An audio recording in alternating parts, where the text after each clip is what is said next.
Good afternoon. I'd like to call to order this meeting of the Southampton Town Board on this 11th day of May, 2021.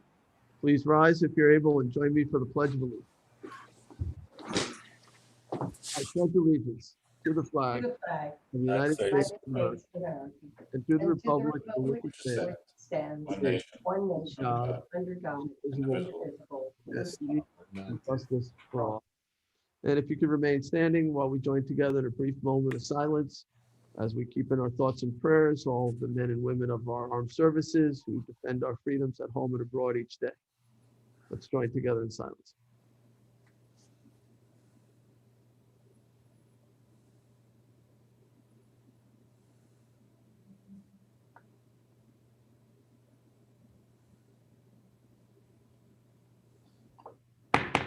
Thank you. Please be seated. Madam Clerk, would you please call the roll? This shows my desktop. So, Supervisor Schneiderman, I assume- Present. Councilwoman Lofstad, Here. Councilman Martell, Here. Councilman Bouvier, Here. Councilman Scavone. Present. Where is that folder? Charles, can you mute your phone in there? All right, so thank you all here. Let me adjust my screen a little bit. We have one item to add to the agenda. It is ID 36557. It's warrant number 9, capital 9, CPF 9, and payroll liability. I'll make a motion to walk that on to today's agenda. Do I have a second? Second. Seconded by Councilman Bouvier. All in favor? Aye. Okay, excellent. So that'll be part of our agenda. We do have Ryan, I think, on too. So I believe Ryan is here to give us a COVID update. And I think things are continuing to move in a positive direction. So Ryan, do you want to tell us the latest?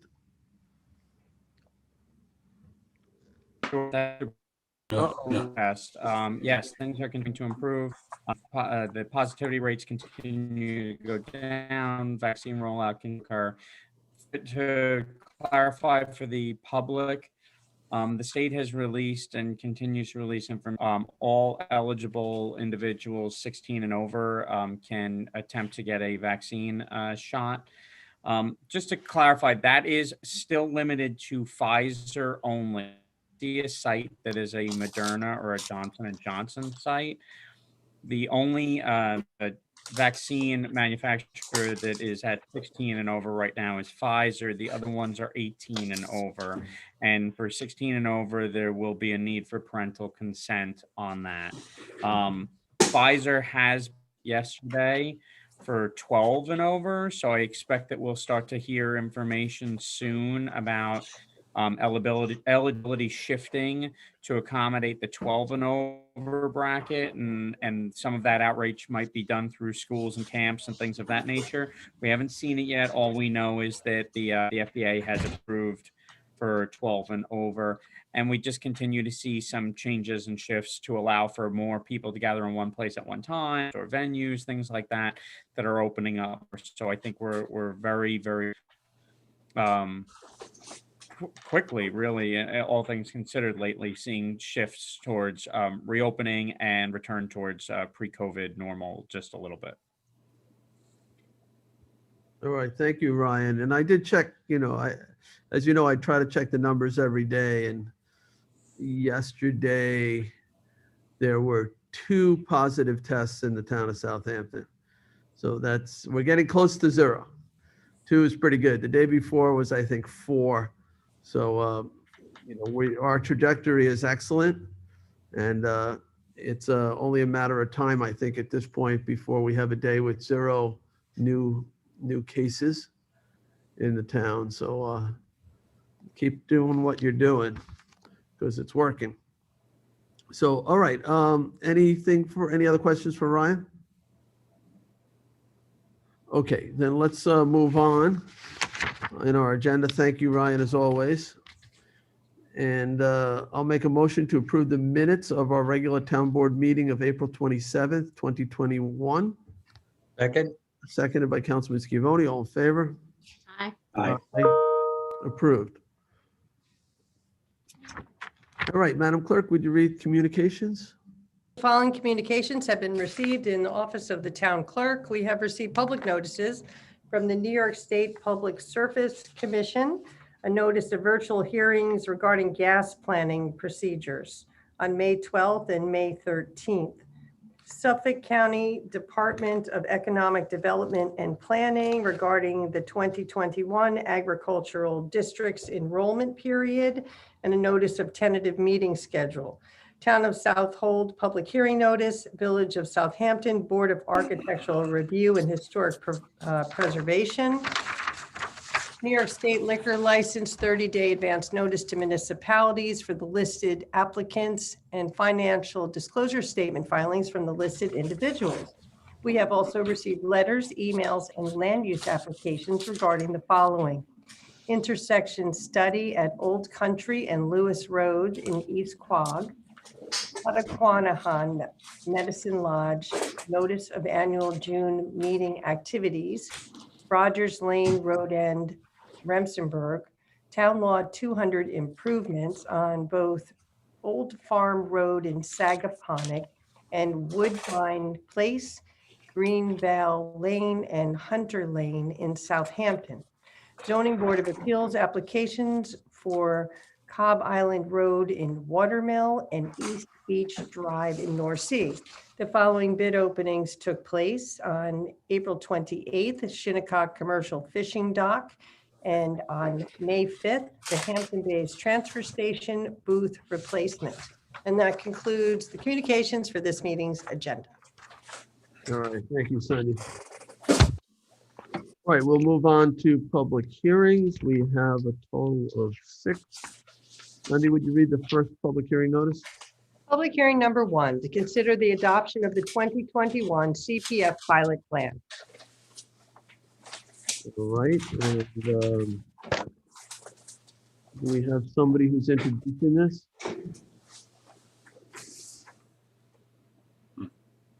Where's Lisa? Lisa is here, so Charles, can you let Lisa in? Yes, we're coming in.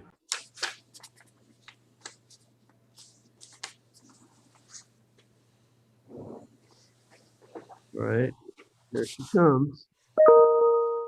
All right, there's Lisa. All right, you got some security here.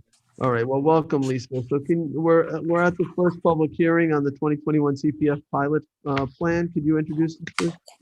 Yes, thank you, Mr. Supervisor. Good afternoon, everyone. Lisa Combrink, Community Preservation Fund Manager. This public hearing is for the adoption of the pilot or payment in lieu of taxes 2021 payments. As you may remember, the pilot program began in the tax year 2002, 2003, and when community preservation purchases properties, CPF pays the taxes for the remainder of the tax year, but after that, the properties go off the tax roll. So the state and local legislation allows for some payments to be made to reimburse the school district, fire district, and fire protection and ambulance district for the taxes that would have been paid if the properties were still in private ownership.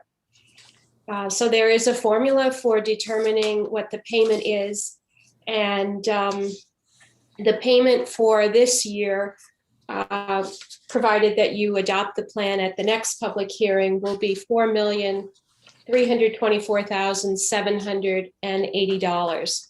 And that's broken out between various districts, which I'll just review with you.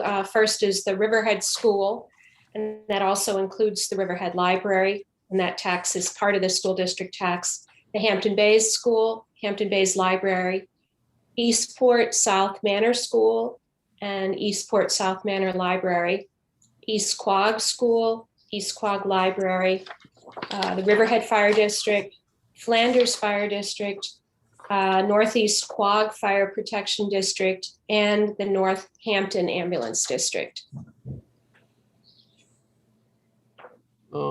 These are just two other points. Why is it that, can you just educate everyone in terms of why only some areas get these pilot programs and others do not? Sure.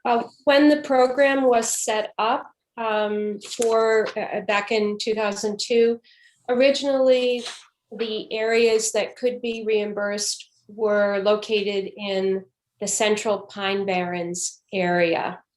That was later expanded to include school districts that were determined by the state to be either of high need or of average need.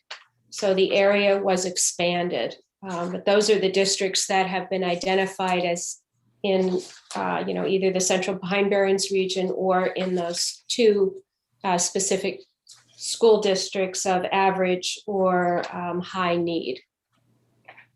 Okay. And it's up to 10% of the prior year's CPF revenue. Is that how it works? It's two things. The maximum that can be reimbursed is 10% of the prior revenues or what the total tax liability would have been for those properties if they weren't exempt from taxation. It's whatever is less. So in this case, we're going with the total tax liability is not the 8 million plus, but the total liability is $4,324,780.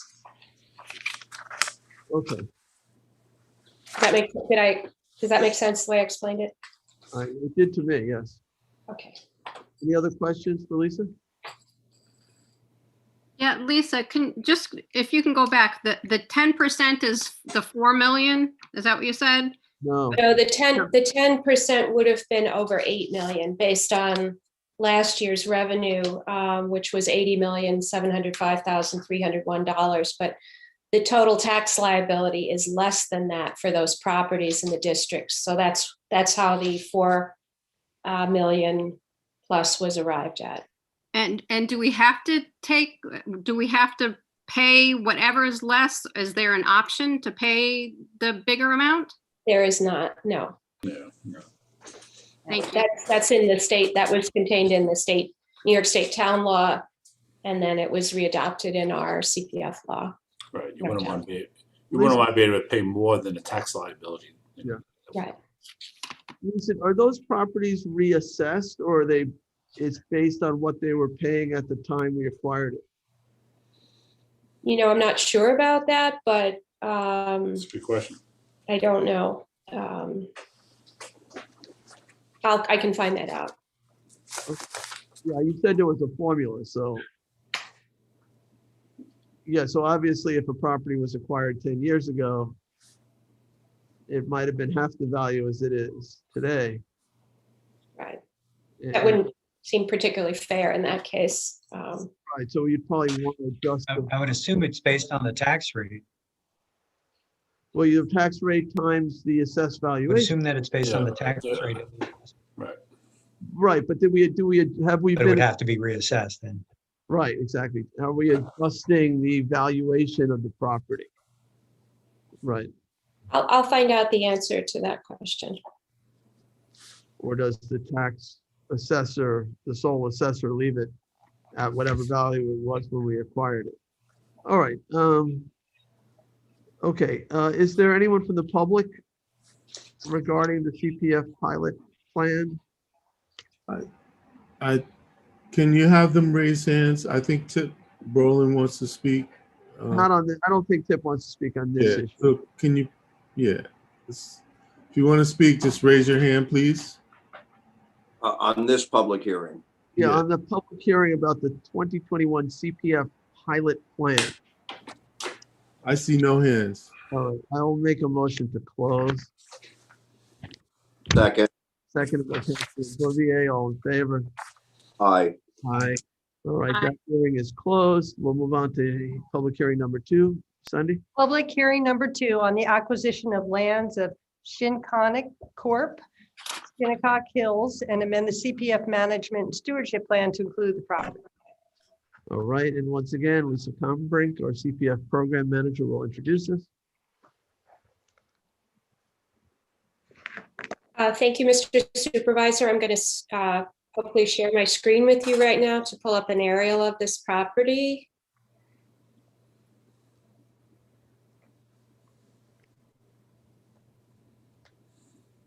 Okay, can everybody see that?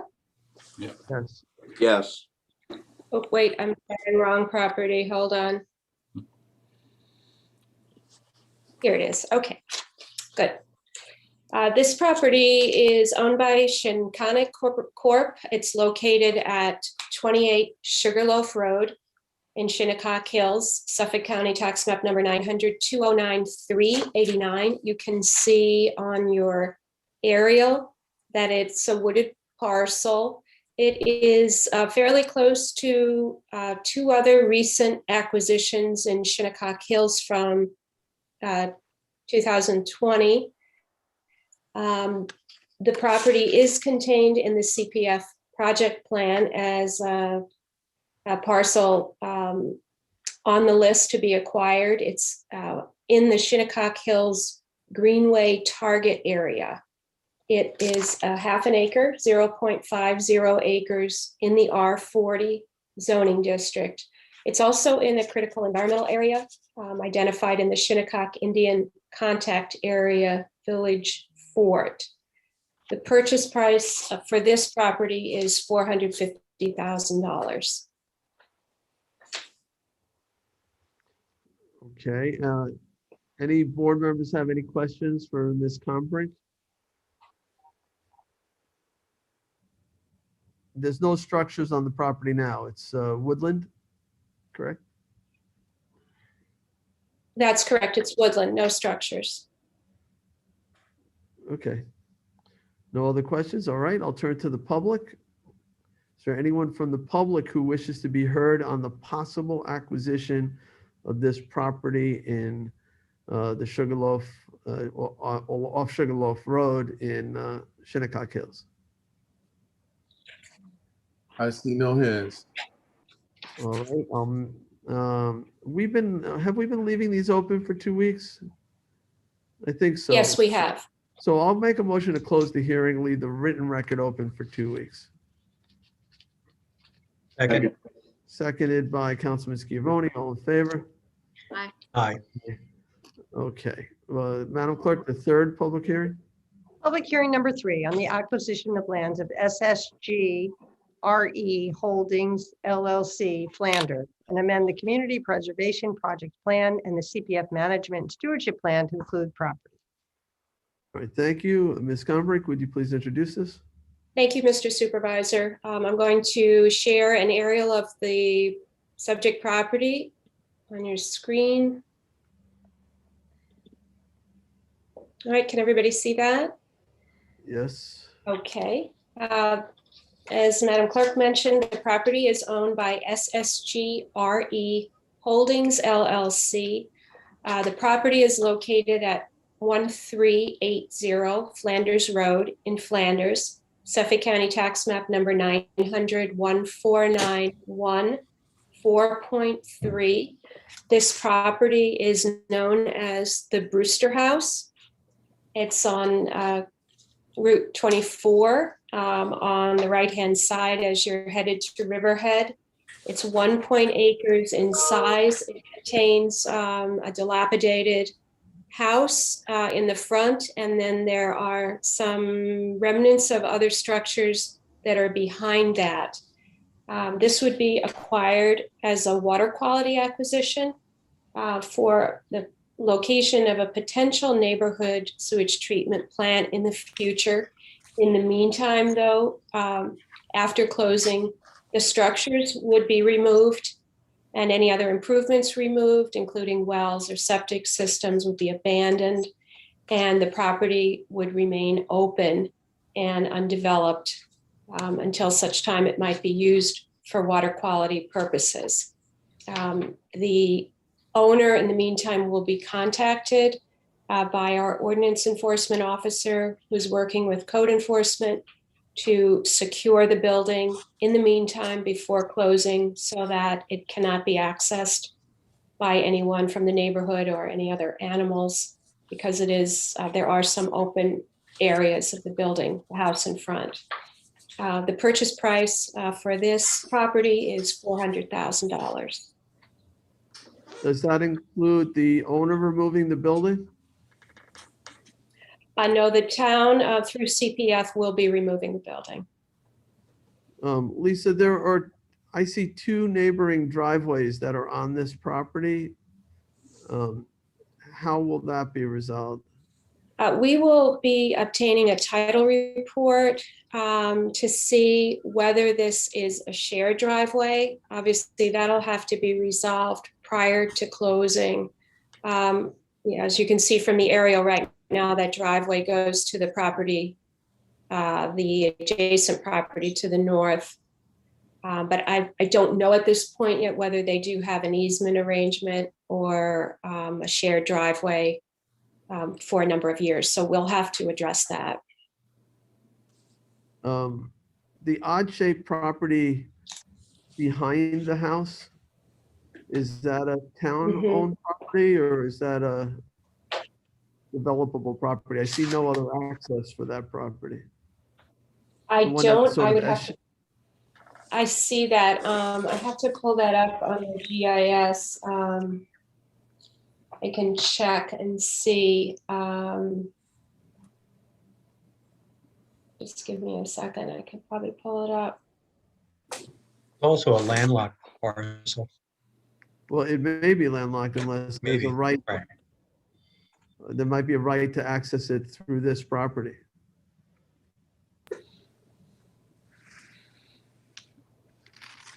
Just waiting for my GIS to come up.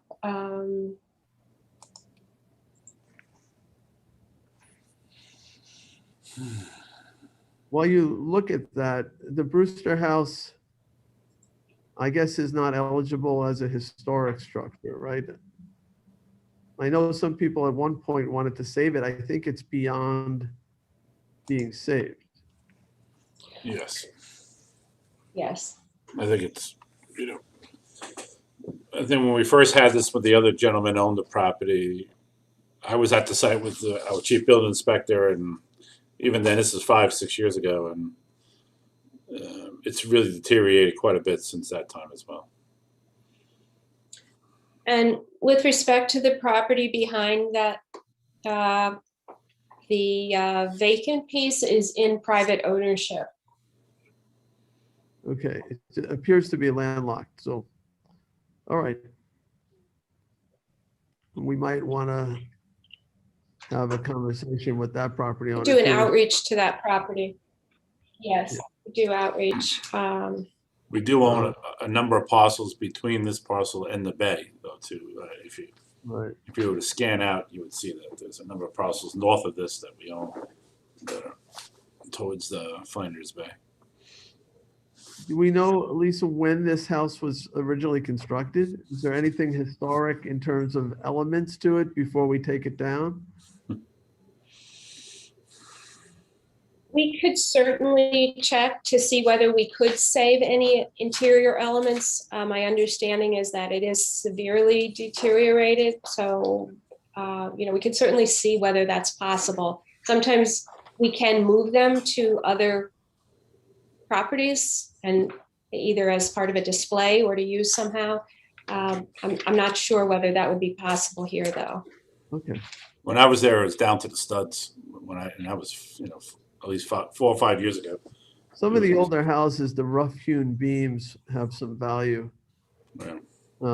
Well, this was reviewed by our town engineer a number of years ago, and at that time it was close to collapse. And I think Lisa, our landmarks board, does have some information on the house.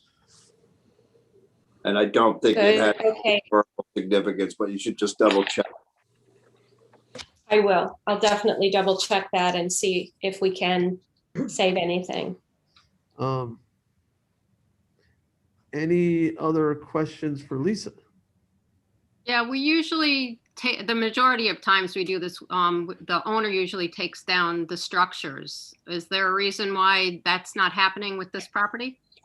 Well, in this case, we were able to negotiate a lower purchase price based on the fact that we would remove the structures. And this has been identified as a site for a possible fire department exercise. The fire department is fairly close by, so we're hoping that we would be able to use it for some training. Okay, thank you. Does that answer your question? Hopefully. Yes, ma'am. Thank you. Okay. Yeah. Any other town board questions? All right, Charles, is anybody raising their hand wishing to be heard at this public hearing? There are no hands. Can I just ask the liaison to the Flanders community, and I'm not sure, there may be two of you. Have they weighed in at all about the demolition of the Brewster House? Yeah, the Bayview Pines Association was in favor of it, yes. Okay. Franca, did they have a position over there? They You know, kinda they had a took- meeting last night and it was not brought up at the meeting last night. Okay, Yeah, last time we spoke with them, they kind of took a neutral position on it. okay. All right. All right, I'll make a motion to close the public hearing. We'll leave the record open for 2 weeks. Second. Seconded by Councilman Martell. All in favor? Aye. Aye. Okay. So let's move on to the fourth public hearing.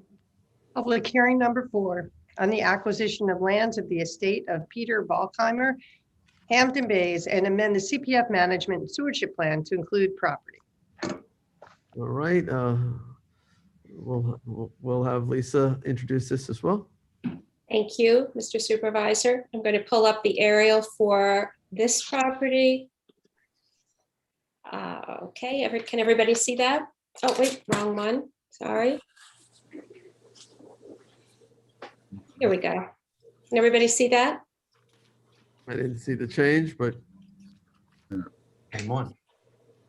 Okay, this property is owned by the estate of Peter Balkheimer. It's located at 20 South Valley Road in Hampton Bays, Suffolk County Tax Map number 900-231-215.3. This is a 13.2 acre property, primarily wooded. It is contained in the CPF project plan under the Shinnecock Hills Greenway area. It is also located in an archaeological sensitive area, and it's in the R40 zoning district. This property can be accessed a couple different ways. The access point for this will be off South Valley Road. There are some structures on this that are small that CPF will be removing. And we anticipate that after the cleanup of this property or removal of the structures, that we could have some very nice trails in this area. It's a really beautiful wooded piece of property, and there are some trails already there. I think unofficial, probably deer trails, but it's a really, really nice piece of property, and I think this is going to be a nice acquisition for our open space inventory. this is also, is this Shinnecock Hills or? It's Hampton, listed as Hampton Bays, but it's Yeah. very close to Shinnecock Hills. It's probably right on the edge of it. Mhm. Sure, okay. Yeah. Yeah, that's Peconic, is that what that street is? Peconic is, yeah, it's just west of Peconic, and So that's sort of where the Mortoria area is. Yeah. Right Right. there. And it is in the Hampton Bays School District. And the purchase price for this property is $1.4 million.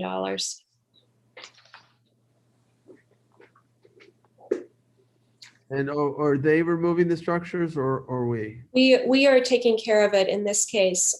This was in an estate, and be difficult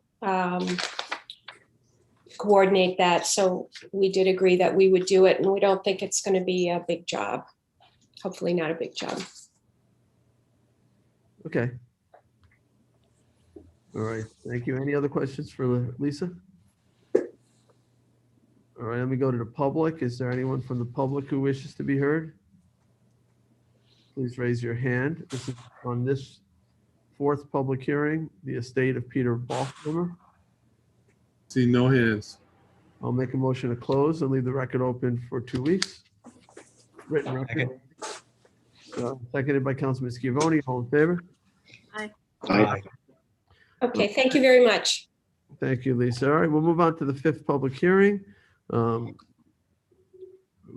Public hearing number 5, amending Town Code, Chapter 107, entitled Balloons. all right, I guess Councilman Bouvier, this is your legislation. Do you want to introduce this?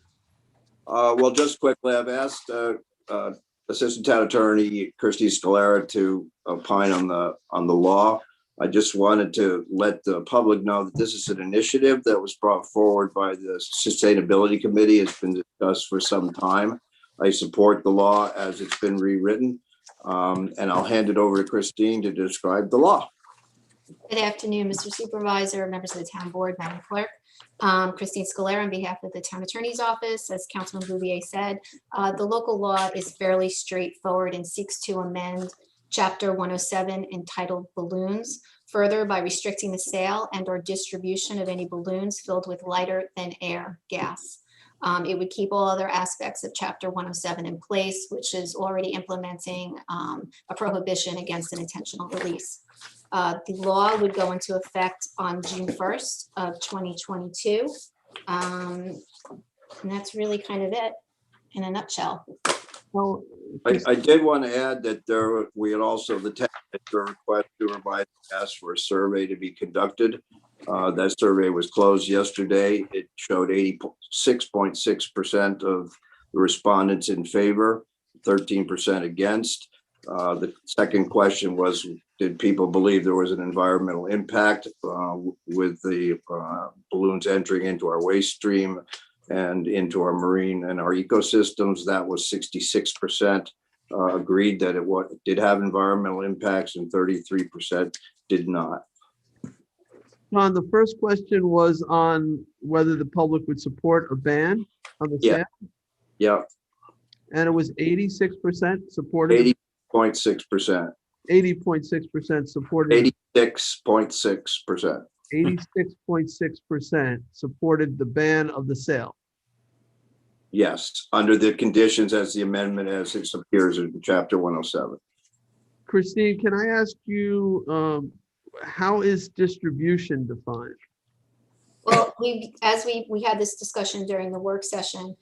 We don't have a definition in here of distribution, but as we discussed, this was modeled after several other municipalities and jurisdictions who adopted the same or similar wording, and it's all been consistently used as distribution. I would suggest that, as I did during that work session, that it would mean it's more commonly used definition, and it could mean distribution in the sense of handing out. It could mean distribution in the sense of it's a commercial entity that offers a balloon service in connection with other services it offers. If it's giving them out and providing them. And again, these are for balloons that are filled with lighter than air gas. That is all this seeks to restrict.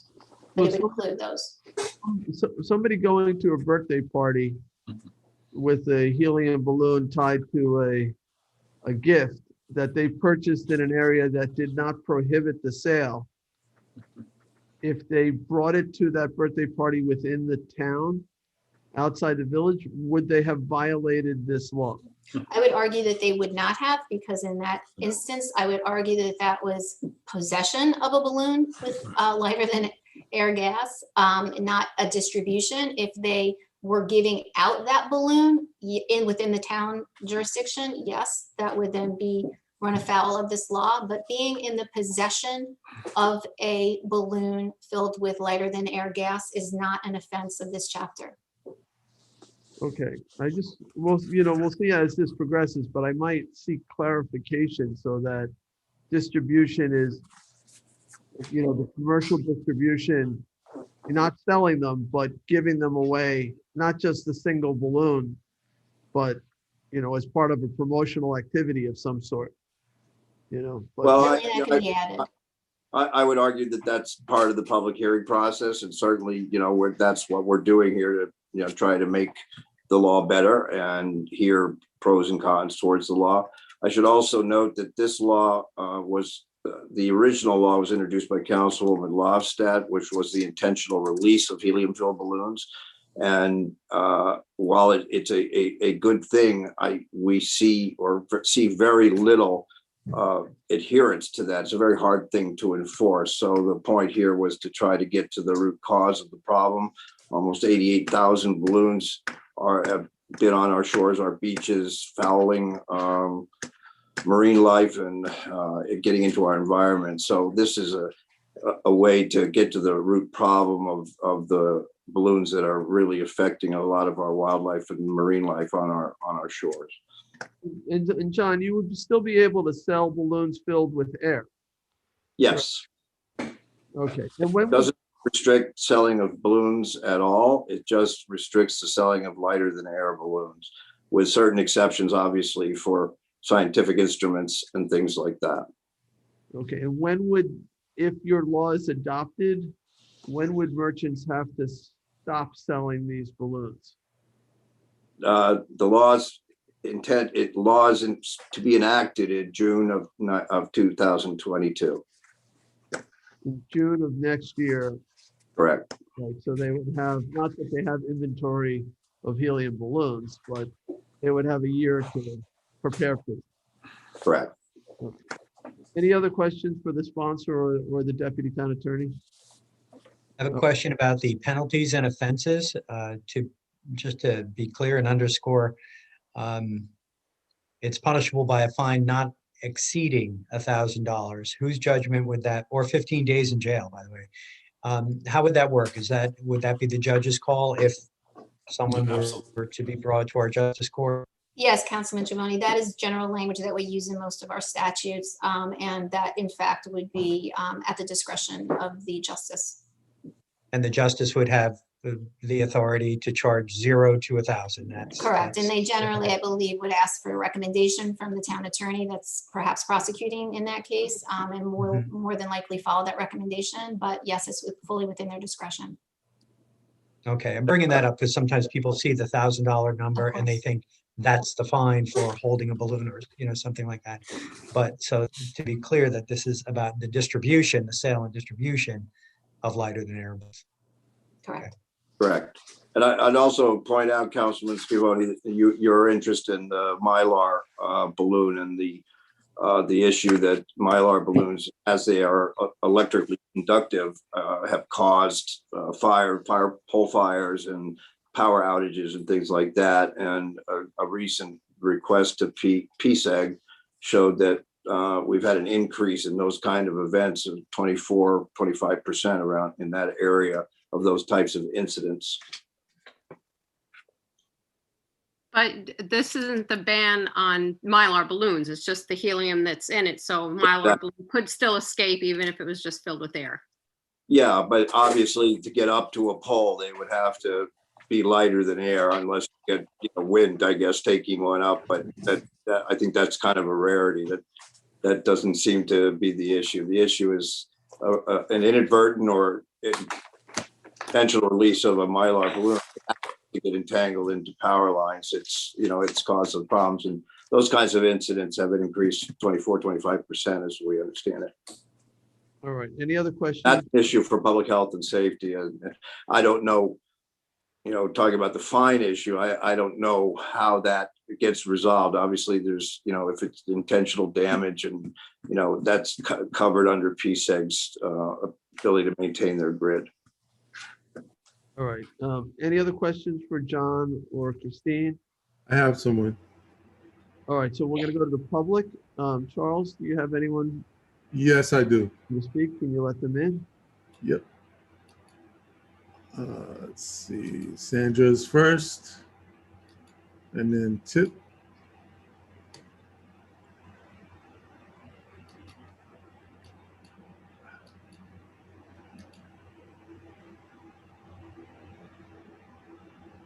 So Sandra will be first, then we'll have to, Put your video on, Sandra.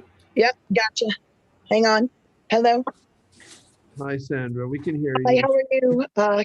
Thank you for your time, council people and town supervisor. I'm the owner of Hampton Balloons, located at 801 County Road 39. And I actually had sent everyone on the board letters. I'm in opposition. I feel that while there should never be a balloon release, there are ways, instead of banning lighter than air balloons, you can do what's called an initiative in the industry called wait, inflate, and enjoy. And that means that every balloon that leaves a store that's filled with helium is attached to a weight. Also, being a resident of Southampton myself and owning the two businesses, the two balloon companies in Southampton, I find that the law, the way it's written, really is not working. It wouldn't work as proposed because you could buy balloons from Riverhead or Shirley, and people aren't going to stop celebrating and having parties. During COVID, we actually grew over 200% in our sales. I employ 9 people, which last year we only had 5. The growth so far and the response from everybody has been amazing. I know that my storefront that I'm occupying currently in the 801 Plaza sat empty for 5 years. And with so many stores empty in our village and in our town, I think that a successful store like mine that's actually bringing joy, and we had so many of our customers, over 300 actually last year, comment about how it was a source of happiness for their children or their loved ones during a very dark time in everyone's lives. I really do feel just like the straw initiative where you banned plastic straws. I feel that there can be a compromise and that the helium balloons should be either bagged for removal from any store that's going to be used indoors to anybody's home. You certainly don't want to be telling people that, they can't be trusted to have balloons inside their houses. I don't think anyone's trying to say that. It's also to educate the consumers that come in. We use all biodegradable products. While Mylar is not biodegradable, we do have a recycle program and a take back program in our stores. And with every event we do, which means we will recover the balloons and actually recycle and reuse them. I feel that education is the best way to make a change for the environment. And to make a positive change in the industry.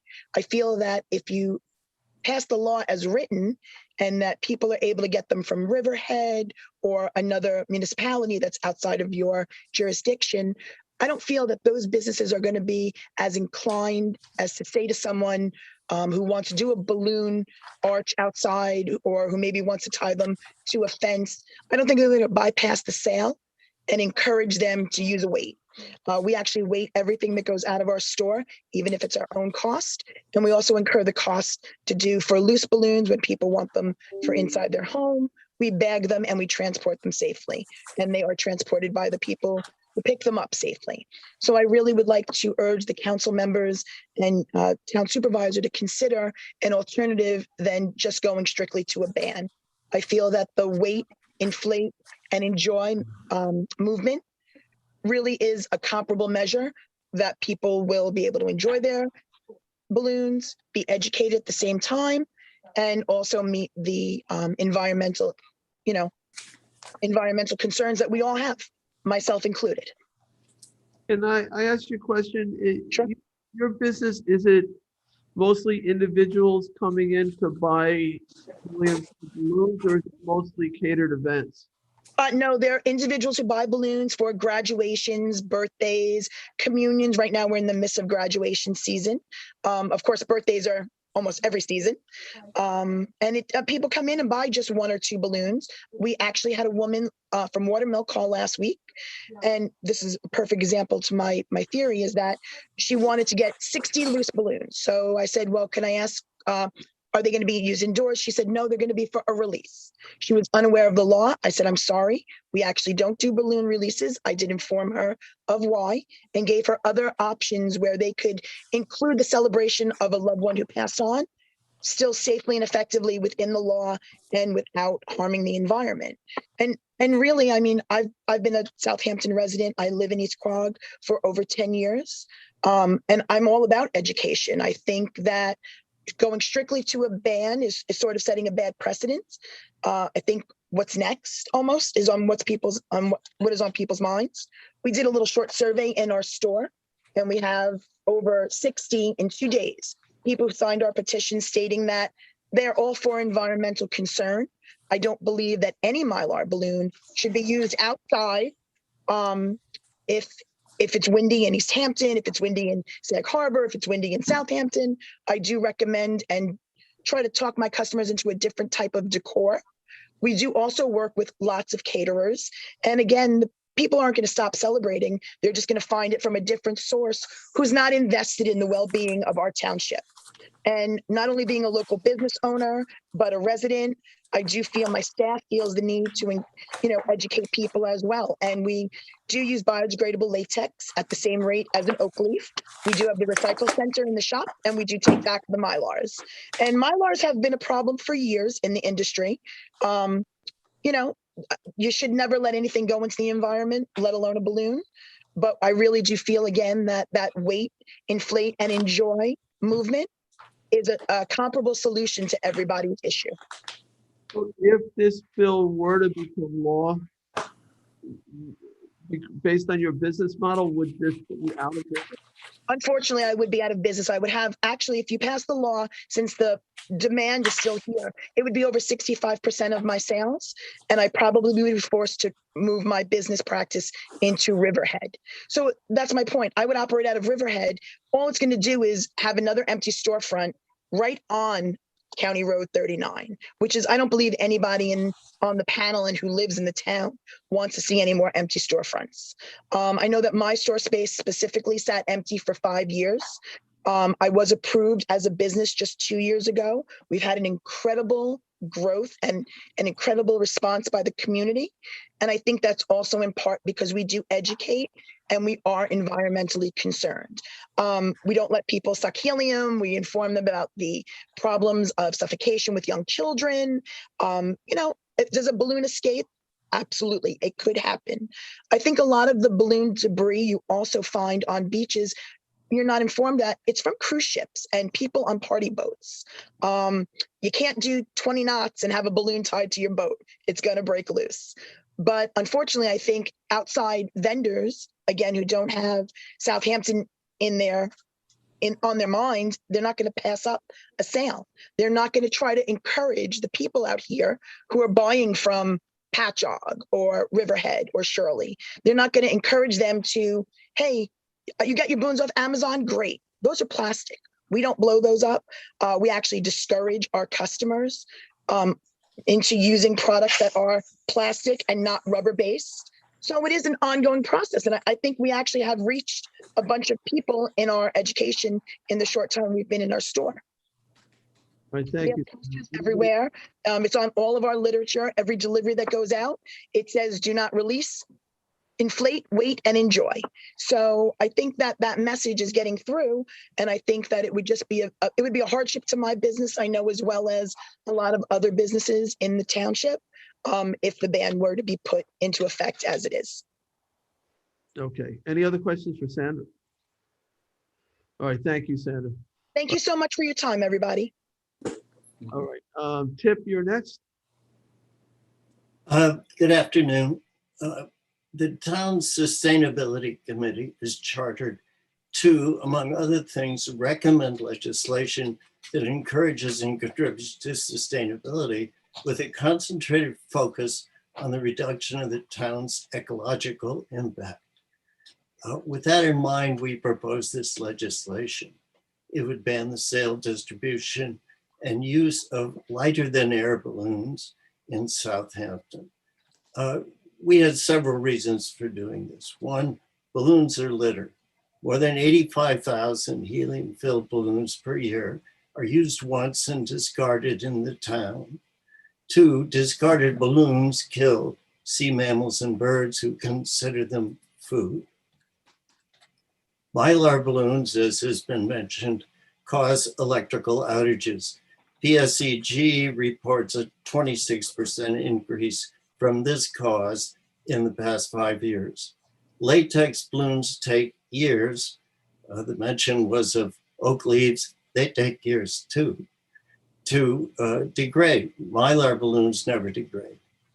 Helium is a valuable, non-renewable, scarce resource needed to cool magnetic resonance image MRI machines and for other scientific and industrial processes.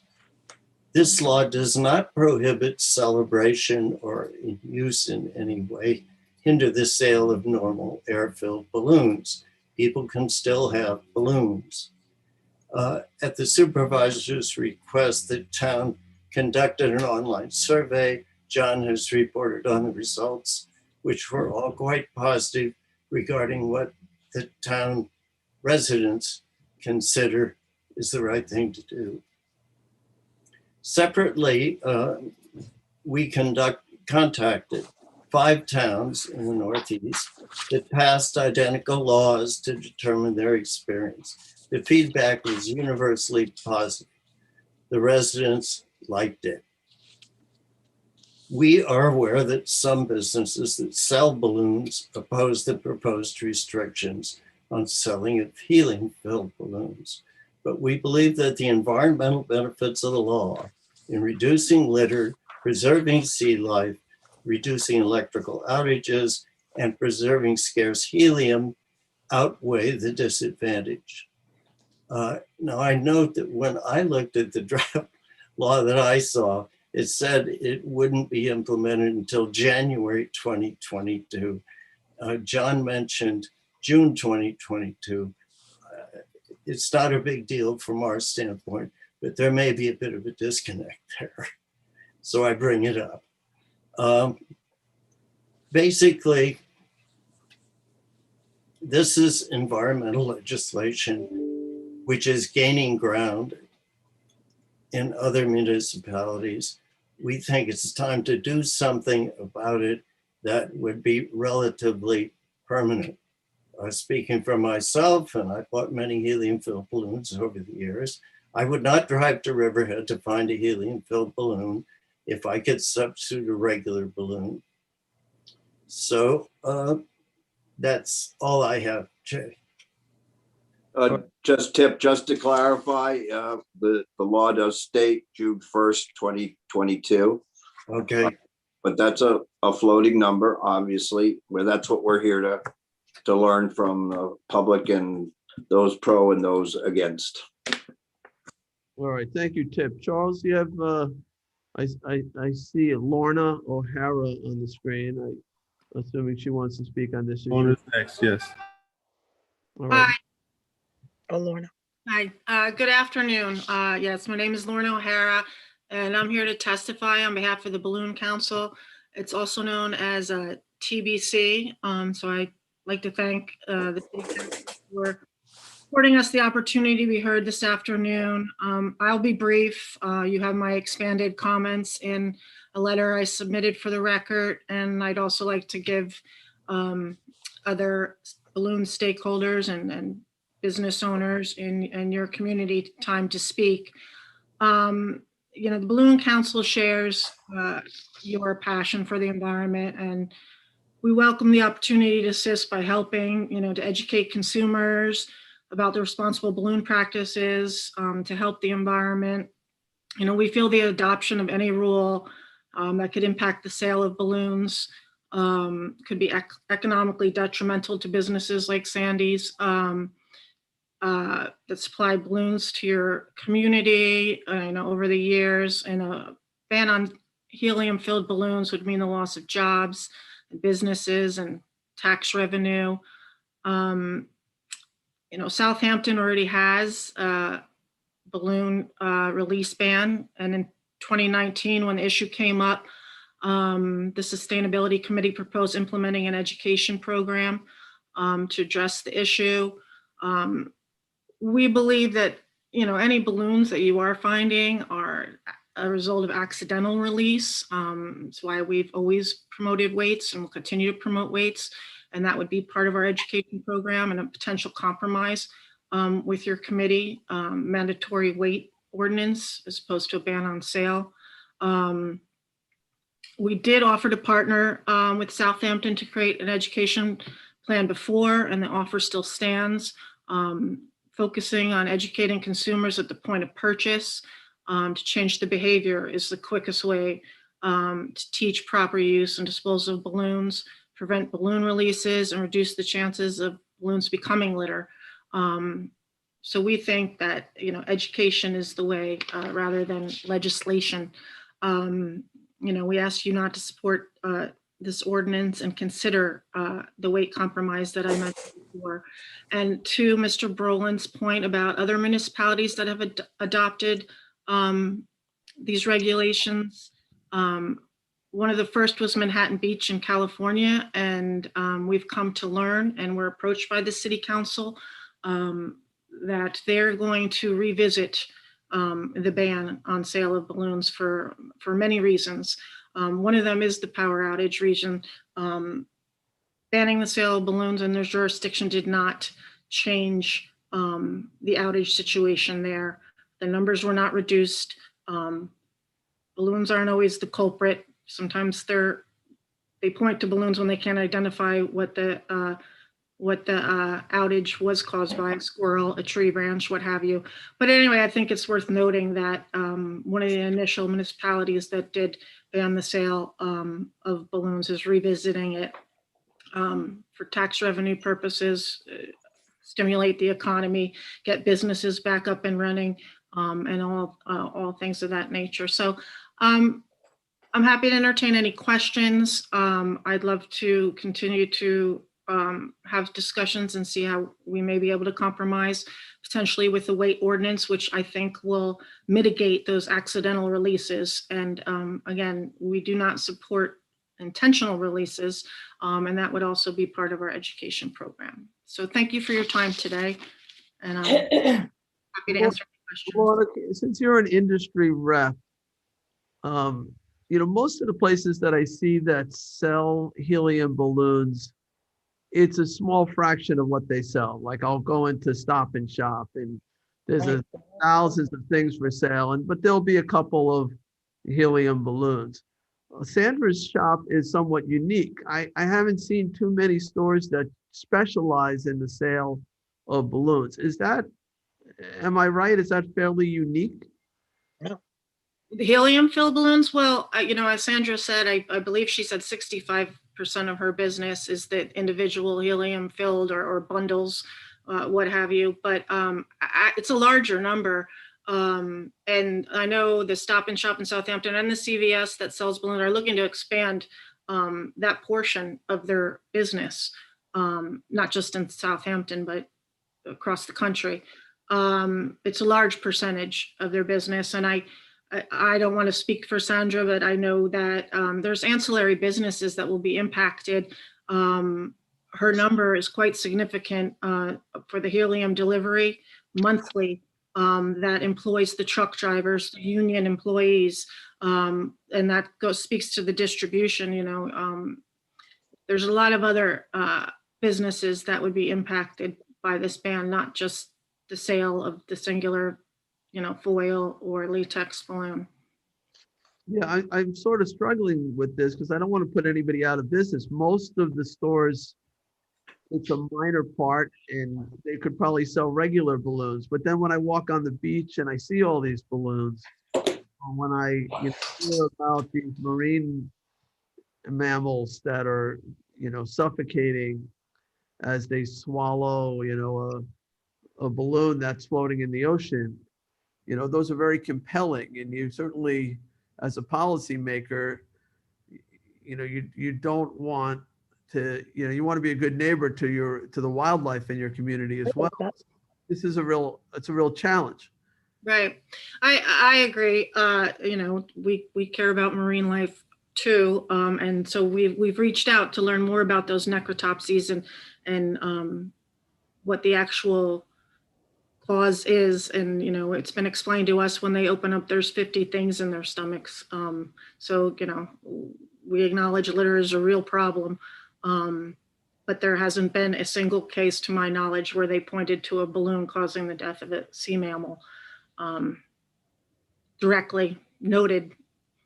And it's kind of like, don't ask the question you don't want the answer to, but we have asked the question because if it's going to be said, and it's going to make headlines, and that's in a lot of the legislation that we do get amended to have that out because, it's kind of erroneous facts. On the strings. Well, I'll disagree with you on that, and I Okay, we're good. apologize, but I have my previous career was in the water as a commercial diver.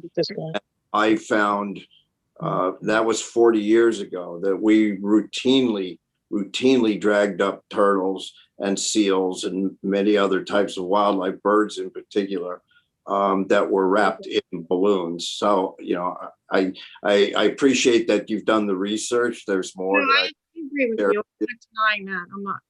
That was not my statement. Well, then I misunderstood your statement. It was directly related to causing the death of sea mammals, turtles. Okay. All right. Well, all right. I'll leave it at that. Thank you. All right. All right. Any other questions for Lorna? Yeah, I have a couple of questions. Lorna, your organization is a New Jersey-based organization, and you tout that there are legislative initiatives that the Balloon Council is touting. Could you tell us about some of those? I'm sorry, what was that? There's legislative initiatives that were. Well, you're based in New Jersey, so I'm assuming that you're a multi-state organization, and your organization is putting forward some legislative initiatives regarding balloons and intentional release and sale and education. And I just was wondering what those were. No, we're not putting forward any legislative initiatives. We're engaged in legislative initiatives. There are several balloon release ban legislation bills proposed around the country. We're not opposing them. We're not supporting them. We're not opposing them. But primarily for the last 30 years, we've been engaged in education. Unfortunately, because of COVID, we haven't been able to participate in the last year, but we do have a booth at a lot of green events and Earth Day events. So, point of sale information and materials, we're promoting weights. That's one of the things we want to put on the table today, potential weight requirement. But I guess another answer to your question would be that, in the state of California, we're having discussions with the state representatives there because we are in the process of research and development. We're looking for solutions and to mitigate problems. So the industry has taken under a great task with research and development to create a non-conductive foil balloon, which you guys are referring to as Mylar, which is a brand name, but we call them foil balloons. We're working with the electric companies out there. As you can imagine, research and development takes a while. We've been working on it for 1.5 years. COVID held us up. You've mentioned education, and a lot of folks have, and I agree that certainly is a component. In your opinion or in your experience, what's the best kind of education, and has the Balloon Council instituted any education on intentional or release of balloons and the dangers of releasing balloons? Right. I think it's that in-person education, both the adults and children, when we do attend these green, river fests, cleanups, Earth Day events, we have a booth. We ask them to sign a pledge, read the material, take the material, and we hand out weights. And they're very appreciative of our efforts. So that one-on-one in-person education. Okay, so the person would be selling or distributing the balloons, they're the point of contact. You guys don't have flyers or leaflets or mailers or commercials or? All of the above. Oh, you have? Oh. I mean, I'm out in the field with different Balloon Council representatives and volunteers at these events, but our stakeholders and businesses and retailers, we have pamphlets on basically everything that we provide them, in-store posters. I know Sandy has posters up in her store with like 5 tips on weighting balloons, upcycling, recycling, never inhaling helium, just some of the tips we provide. Okay, thank you. Sure.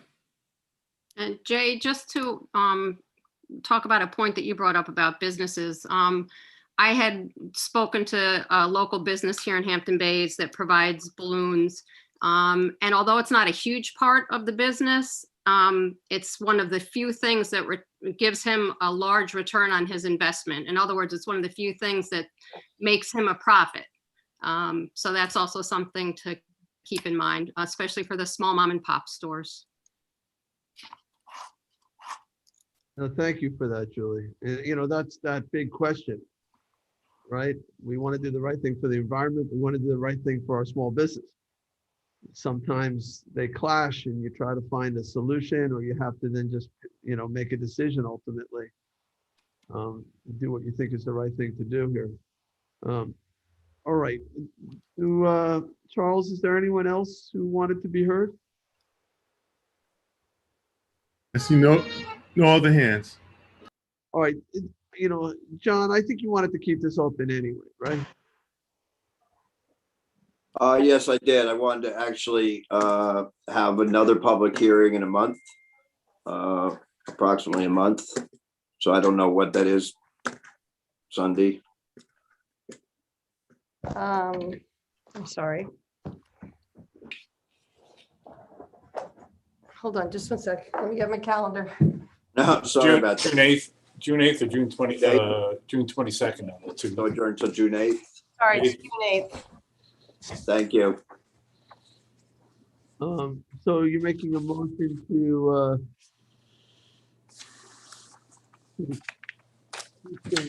I guess it's not close the hearing, just to adjourn the hearing. To adjourn to June 8th. Adjourn to June 8th. All right. I'll second the motion to adjourn to June 8th. All in favor? Aye. Aye. All right, to be continued on June 8th. Thank you for those who came on the call on that hearing. So we're going to move on to the 6th public hearing. Madam Clerk, would you read the notice? Public hearing number 6, to consider said improvements to Old Farm Road between Narrow Lane and Haynes Path, Sagaponack, pursuant to Town Law 200, and requesting acceptance of same into the town highway system. Okay, and I take it, Sean, you are joining this public hearing. Sean, you going to introduce it? Assistant Town Attorney. Supervisor and town board members. This is a Town Law 200 action. Petitions have been filed by 61% of the fronting property owners to improve Old Farm Road between Narrow Lane and Haynes Path. The maximum amount to be expended for improvements is $412,000. It would amount to $4,601.58 a year over a 15-year period for homeowners' tax bills. The town attorney's office has received several letters in support, as well as several letters in opposition, which will become part of the file. And we have Tom from the engineering department to go over the technical specs of this project and help me field some questions from the town board members today. Sean, can I ask you, because we don't do a lot of these, I know we did it with Meadow Lawn a couple years ago. Is there, in this process, besides this public hearing, is there a formal vote of the property owners that takes place? This really is the process. The receipt of the petitions, in this case, it's 61%. There's been sufficient notice of mailing and posting, mailed to all the neighbors, so we have jurisdiction to open this public hearing. This is the forum to express. There's no vote. Okay. All right. I said. I'm sorry, I missed that, Supervisor. I'm just making sure there was no vote. I know sometimes when we create these tax districts, there's a vote. So there's no a vote of the members, the property owners. All right. So we don't have to hold a vote. It's just that we just hold a public hearing. All right. All right. And then we have Tom Horton, Assistant Town Engineer, on. Is there any questions from the town board for anyone before we go to the public? Yeah, can you just clarify the numbers? It was $4,601 per year for 15 years per homeowner? It was. Thank you. Yes. You're welcome. Do we know, Sean, once this road is built out to town highway specifications, does the highway superintendent, has he indicated that he will take it into the town highway system? He has not specifically indicated that to me at this point, Mr. Supervisor. It is a discussion for us to have. The purpose of today's public hearing is to see if there's community support for this, allow property owners to weigh in. Our next steps would be to have the town assessor prepare the assessment roll to make sure that we have all of the right-of-ways and have the town board authorize the start of work. So this is quite an extensive process. We're at the very front end of it, Supervisor. Okay, but I would think that people would want to know when once the road is built. And the idea of being in the town highway system is the town then takes over maintenance, the town takes over the plowing of snow and all of that. So cleaning of the storm drains, all of that becomes town responsibility. So we're just curious whether Mr. Greger has been part of that conversation, if we have any indication. And whether is he required to take it into the town highway system under town law 200? Is it a shall or a may? I believe it is, he shall accept it, Supervisor. Okay. I think he would be willing, with all the improvements made. We can have a further discussion about it for sure.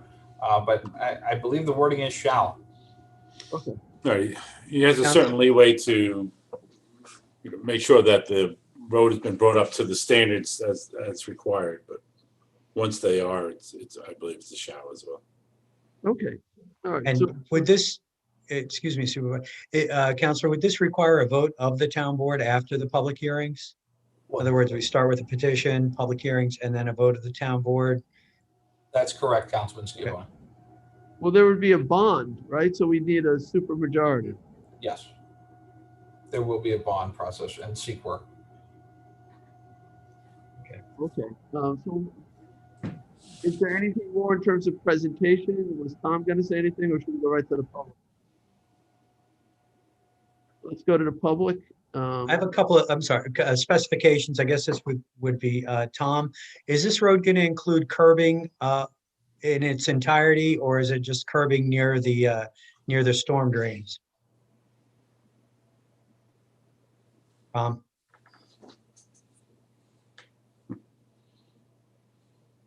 He's on. All right. And that's something, I guess which is down the road. I just would like to see the curbs angled. Right. And there was, I know that there was some mention from some of the community, that at least one person, that they had objections to the curbing or in some areas of the roadway. And I think, Councilman Giovanni, we have to still ascertain the specs in terms of rights of way and the depth of those rights of way on each side of the street before we get to that point. So that's what we're also in the process of doing. Okay, very good. I know the country road look that people like without the curbing is a desirable amenity. Well, there's issues thank you. with curbing in terms of, so there's some wildlife impacts to curbing. So, Tom is trying to say something. Just turn your phone up, Tom. We've got Tom up here. Okay. Hey. I'm sorry, my phone wasn't working downstairs. Just ran up 3 flights. Let me catch my breath. But what I was trying to say earlier was that we've been working with Mr. Greger through this entire process. Have never gotten a formal, yes, I will take the road in. Ask, but breathe.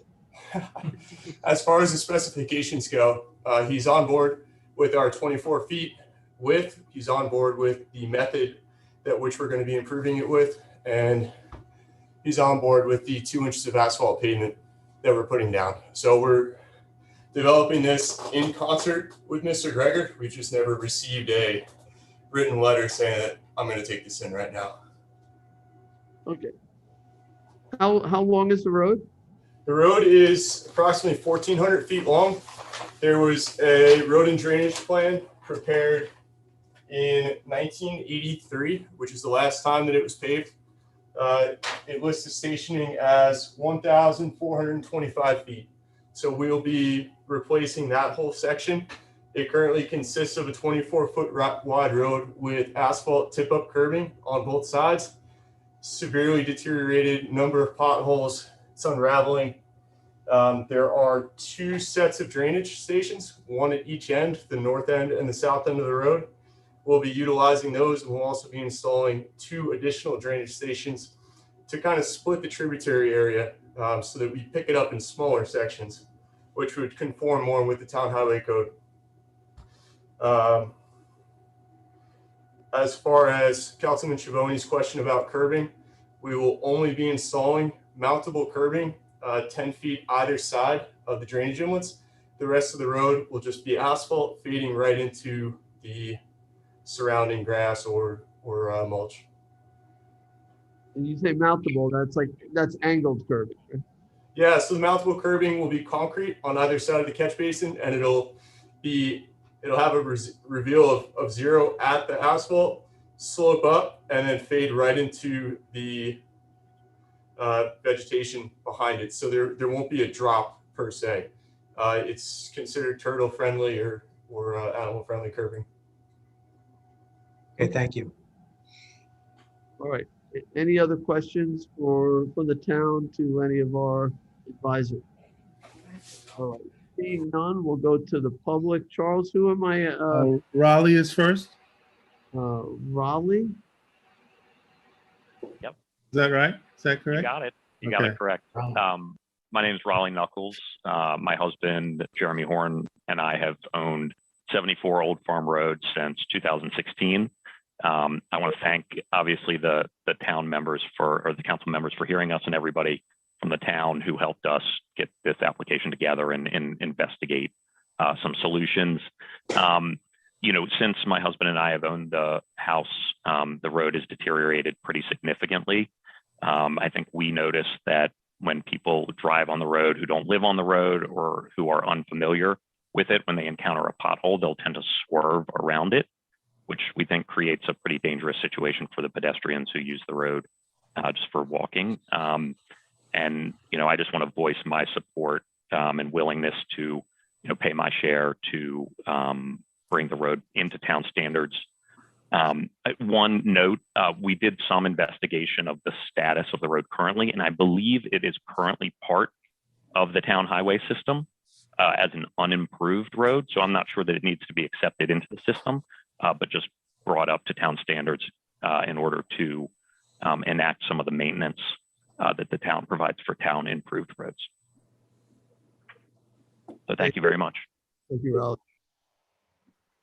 All right. I think Jerry's next. Who's next? Jerry Kremer. Author. You're still muted. Okay, I think we're on. But thank you, members of the board. I appreciate your time. I live at 50 Old Farm Road. The house is in my wife Susan's name. It's the first time in 33 years that she's allowed me to speak for her. I can only indicate that we've been living in this house since 1987. The town has graciously over the years tried to fill in some of the potholes once a year because of the condition of the road and because of the fact that a lot of people use it as a shortcut going south from Sag Harbor. The road really is in horrible condition, and needless to say, it depreciates the value of all of our homes. In addition, it's really a menace. If you drive there, it's almost like a rodeo in that you have to try to figure out how to avoid which potholes and which crater in order to get up the block. There are people with young children who now live on the block all year round. And needless to say, all of us would like the benefit of being able to use that street in a safe and a manner in which we can enjoy it. We appreciate the fact that there may be a neighbor or two who doesn't want to bear the cost, but we've gone to the trouble over the last 3 years to get over 60% of the neighbors to sign on to this. and we're willing to have the annual assessment because, if you will, we really need this road improved. It is hazardous. It is a danger. Even the town has recommended it when graciously the highway department has come once a year to try to fill in some of the potholes. But candidly, because of the volume of traffic, within a very short time, all of the filler that they use for the potholes has disappeared. So we respectfully ask that the board give us the opportunity to pay for the cost of the road improvement, because we think it's not only in the interest of the people in the area, but I mean, it's also in the interest of the town, because it sort of really makes our street look shabby on a street where many people have spent a lot of money to improve their homes. So we respectfully ask that you approve this application for us to become officially a part of the town road system. All right. When Jerry, when you say 61%, what we're talking about, what, like 12 or 15 homeowners, or? What happened, Jay, was that over the years, some of the houses were just, the people were never there and available to sign petitions. But what happened now is, because we have a more active street, there's quite a few people now who live there since, the advent of COVID. So, we now have, more than a majority required by law, which is 51%. And the only reason we don't have more, there were just one or two neighbors that were unreachable for us. So I think it would have been more in the neighborhood of 70 or 75%. One house almost across the street from Raleigh just changed hands and title, so we couldn't get a hold of that owner. But I think the vast majority of the street does favor the improvement. And there aren't a lot of houses in this section, right? Is it under 20 or? Oh, it's under 20. There are 9 homes that front the street. There's 9 homes. So you have 5 of the 9, basically? Yes. Sorry. Well, We actually have 6 of the 9 have said yes. And then, as Jerry mentions, the 7th, 95 Old Farm Road just changed hands for about $3 million. And so we haven't been able to reach them, but we believe they would also be in favor of supporting it. The 61% figure is based on frontage of square feet, which is a number specified by the town tax law map. Okay, thank you, Raleigh. All right, thank you, Jerry. Anyone else? Charles? Yeah, Arif next. Great, thanks very much. I'll keep it brief, but I wanted to echo what both Raleigh and Jerry had mentioned earlier. Our family lives at 163 Old Farm Road.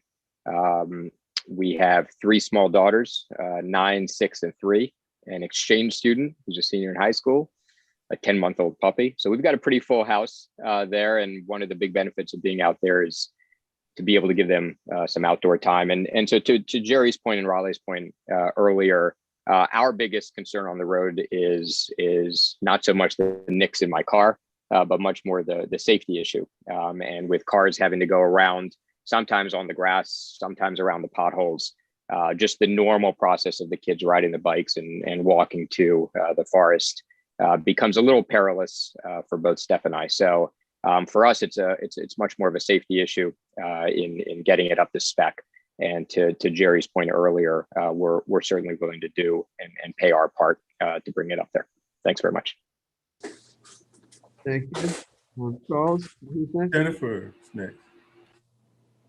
Hi, thank you, board, for considering our petition. I just wanted to reiterate what the others have said, Jerry and Raleigh and Arif. My husband and I own 49 Old Farm Road, which runs about 2 acres along Old Farm. We've been living here year round with our 6-year-old daughter. And, the condition of the road has over the 10 years that we've lived here has just gotten, worse and worse. As Jerry mentioned, there were remediation actions taken by the highway department, but, maybe a month after, the potholes open up again. And it's just very dangerous. We'd like our daughter to bike on the street and ride her scooter, and that's really impossible in the current state. And then also, over the winter, the road remains one of the only local roads that are not plowed. And so that makes it even more hazardous, trying to navigate the snow and the potholes over the winter. As we've lived here year round, that became even more of an issue. And again, wanted to reiterate that, we're more than glad to pay for the cost of the repairs, and we appreciate your consideration. Thank you, Jennifer. Charles, anyone else? That is it. No other hands. All right, Sean, does this need to be left open or can we close it? I would recommend you, we have another person who'd like to speak, actually, Supervisor. And one more. Okay. I would recommend the board leave it open for at least a 14-day comment period, though. Written comment, okay. Yes.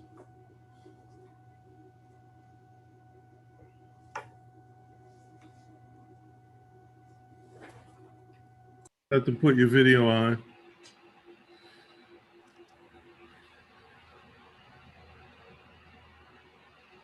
There you go.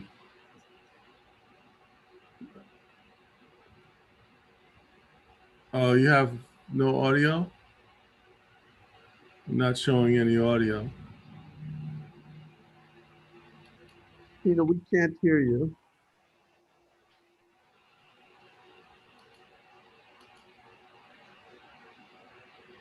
Yeah, I'm gonna back you out and bring you back in and see what that does.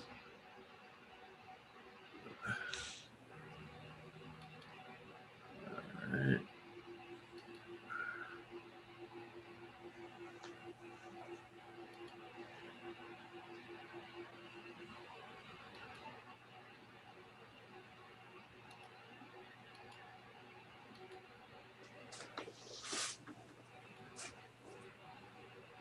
Okay, I still have no audio. We're Video only. so maybe we can give Tina a phone number to call and we can put you on speakerphone.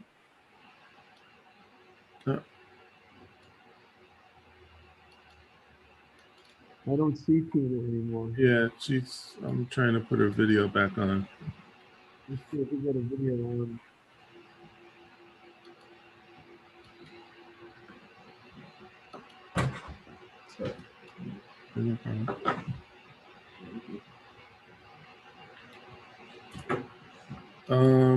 No, I don't have her at all. Just no video. Maybe she's calling in. I have. Let me try it again. Okay, she's coming in now. Now I have both. Unmute and put your video on. Okay. Now, there you Hi. go. Hi. I'm so sorry, board members. I didn't mean to take No problem. I am representing my mom, who is 24 Old Farm Road. She's the first house that's on the corner of Narrow Lane and Old Farm Road. Her driveway is the first driveway on the block. She is currently 94 and a half years old. We were the first house on the block that built there. And when we moved there, my dad built the house and we put in the original road. We had to do that to allow us to get CO or whatever. This is way back when. It was a long time ago, in the 80s, I think it was, early 80s. And subsequently to that, the other parcels on the block, of course, were built. And my dad has since passed. My mother's on a fixed income, and she's on the STAR program because she needs the help to maintain her life at age 95. I don't think she expected to live this long, to be perfectly honest, and she is trying to make her ends meet.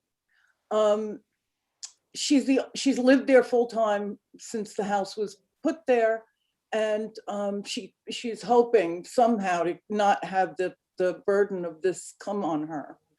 And if I could help her, I would. I have my own house and I have my own issues. But I would love a way for, I agree that the road is in terrible condition. But she being the first house that was ever put there, and with being the first driveway, we never really have to deal with the rest of the road. I know that's a terrible thing probably to say, but in any case, I would be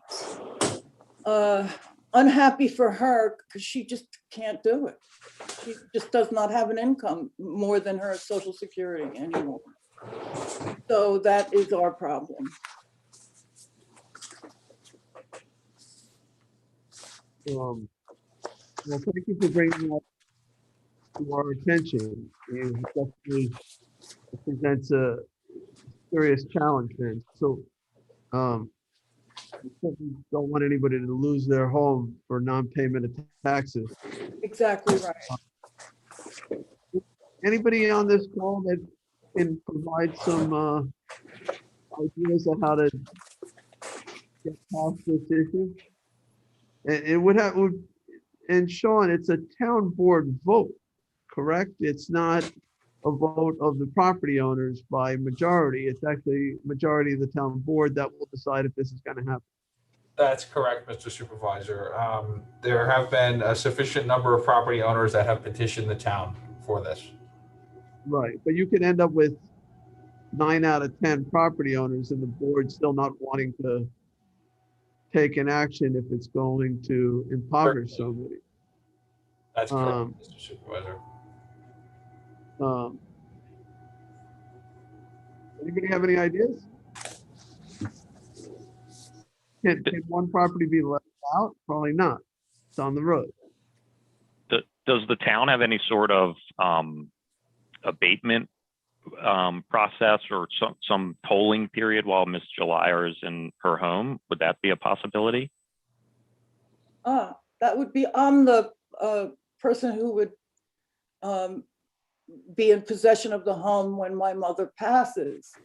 I would be willing to do that if an abatement means to put it off to the next person. Is that what that means? That was an idea.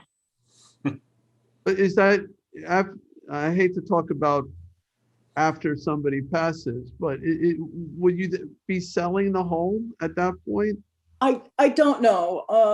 I don't know. I don't know. It could be. But I don't know. I've always dreamed of living in that house. My dad built it from scratch himself. He only had the plumbing and the electric put in and the foundation, and the rest was his design and his build. And she's unable to keep the house the way she'd like to now herself because there are repairs that are needed on the house itself since my dad has gone. So we struggle along to try to make the house safe for her and visitors, but there are obviously things that we would like to do. This is way outside the box. I'm going to ask the town attorney, Jim, because Jim Burke has so much experience in real estate law, but this seems to be the first house in the stretch of the road. It is. It was the first house put there too. It's one that everyone else has to go by to get to the road. So is there a way, this is, just hear me out, thinking out loud, that for the town law 200 section of it, we didn't include that little stretch of road, and let's say the property owners were to take a collection and just pay outright for that one small section of road in front of this woman's house. Is that something that could be done? We can look into that. So you're saying essentially that this project would start beyond the Tina's mom's house, essentially. It would, and somehow or another, if we could talk with the property owners to pitch in and a separate road improvement just for the first part of the street, and then the town law 200 improvement would start beyond that house. Is that what you're? Yeah, it's one possible solution. I don't know. Yeah. I mean, to answer, I think what Raleigh had mentioned earlier. I mean, there are tax exemptions and tax reductions, property tax reductions for income limitation and age, some of those things. It was mentioned that she has the star exemption already. She does. As far as the assessment on this, is there any exemption? I'm not aware of it, but we can certainly look into that. And it's an interesting and novel idea, Mr. Supervisor, as far as. Well, would her actually, the taxes are based on road frontage. So although we had an average of $4,000, do we know what the tax for that property would be? Is it significantly lower? And, does the enhanced star exemption apply? Don't know that it applies to something like this where it's a road improvement, but I can check, I can review that and look at the statute myself, and also, speak with our sole assessor on that issue. But. So I learned a little bit more about Town Law 200 than I ever expected to really learn about. And my understanding is the petition, getting to that 61% was based on road frontage. The share of costs is apportioned to a full share or a half share. So each lot is either one full share or one half share. And that's how the division is made. And I don't recall which lot 24, if it's a full share or half share. But I think there is, I can't speak for everybody on the street, but there is a lot of desire for us to find a way to make this happen. And we're obviously, I personally am willing to work with the town board to come to some solution that can make everyone happy. Thank you for that. Yeah, and let me suggest that any solution in the event that the property changes hands, whatever additional burden we might pick up will then revert to the new homeowner. Understand. And the assistant town engineer has indicated that sometimes quarter lots are assessed at a half share. So we can certainly look into that and see if that's the case. I believe this is a corner lot property. So we We're can on a look corner. into that. I don't have my paperwork in front of me, but I believe it was 7.5 shares total, and based on there being 3 corner lots on this area. So I'm pretty sure that did get assigned a half share and was a half fee as a result. So it might not be that much, and there might be a mechanism that you guys in this neighborhood can figure out. Maybe you can set up a fund or something where that portion of the taxes get paid through the fund until the house trades hands, and then that's it. You're done, and the fund gets returned to the people who paid into it. There might be a way. We're going to recess this anyway. It gives you guys some time to figure it out. Can I suggest, though, that we don't close it? Absolutely. And that we, rather than closing it and leaving the record open for written comments, I think this is too big of an issue to not try to resolve it before the town board votes. So what I'd like to do, it's not like the road's not going to get done by this summer anyway. So why don't, at least I don't believe, right? No, it's not. All right, this is too many steps. June 8th, maybe? Can we continue this on June 8th? Yeah. All right, so is there anyone else who needed to be heard, who we didn't hear from? Thank you all very much. All right, Tina, no, thank you. No other hands. All right, so I'm going to make a motion to recess the public hearing to June 8th. Second. By Councilman Bouvier. Before we vote on that, Sunday, is that a night meeting or day meeting? That's a day meeting. All right, so it'll be another 1 o'clock. It's probably going to be an in-person meeting, not a Zoom meeting. Oh. So we are working very hard on creating a mechanism by which you can still Zoom in. So just, just stay in touch with us to find out whether you need to come out the town hall or whether you'll be able to appear. I know some of you may be in remote locations. Yeah, I'm in upstate New York. Okay. You should be able to do both.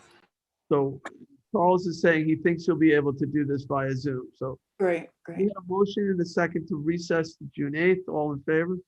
Aye. Aye. All right, thank you all. Thank you. Thank you very much. Thank you. Thank you, Mr. Brown. Raleigh, you have a way, oh, he's off, but I hope they all have a way of reaching the woman who spoke. Well, I'm sorry, I'm the last one on. We'll find a way. Can I trouble you for her full name by any chance? And I'll It work. was Tina, Jalayer, and she's at 20. Her mom's is 24 Old Farm Road. Okay. Well, I believe we received a letter or some other communication as well. So if you, Yeah, Jim, I believe she lives upstate. no, but this is a mom's. But I Do think you maybe have an email from that letter or a phone number?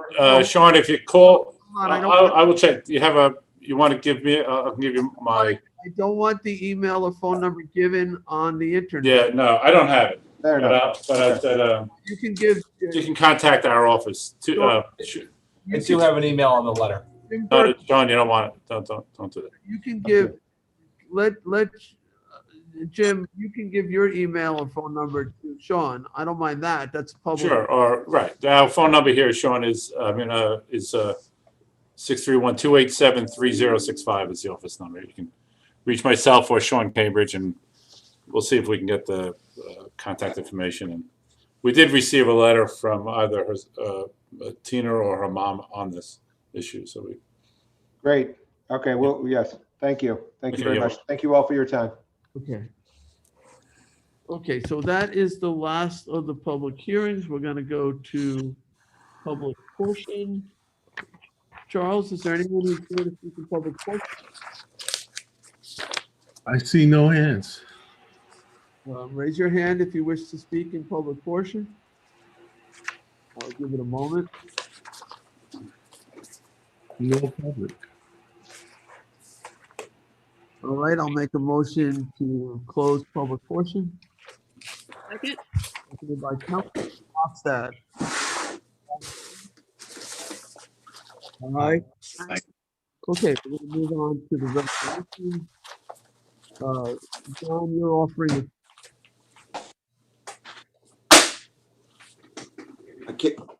I'm having a lot of trouble hearing. There's a lot of noise. I'm sorry.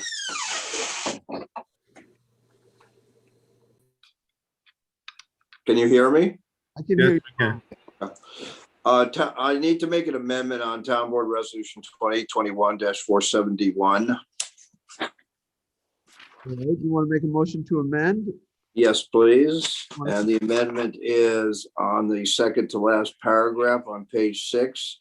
April 27th, 2021 should be changed to May 11th, 2021.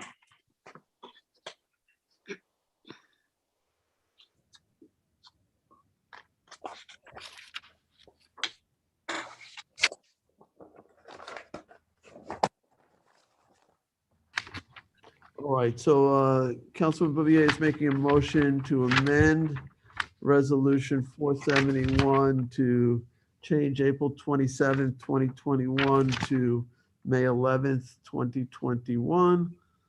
Second. Seconded by Councilman Scavone. All in favor? Aye. Aye. All right, and same motion approved as amended? Yes? Yes. Second, Tommy John?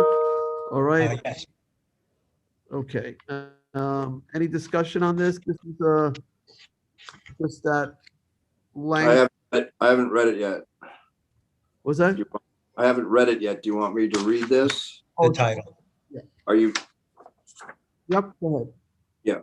All right. Town Board Resolution 2021-471 is a resolution of adoption, amending Town Code 330-5 definitions of Chapter 330 zoning to add definitions for non-aviation and distribution industry. All right, and it was seconded by Councilman Scavone. And this fixes any question, I guess, that might exist in the Grubretsky Airport Plan Development District, right? That's correct. And we did receive a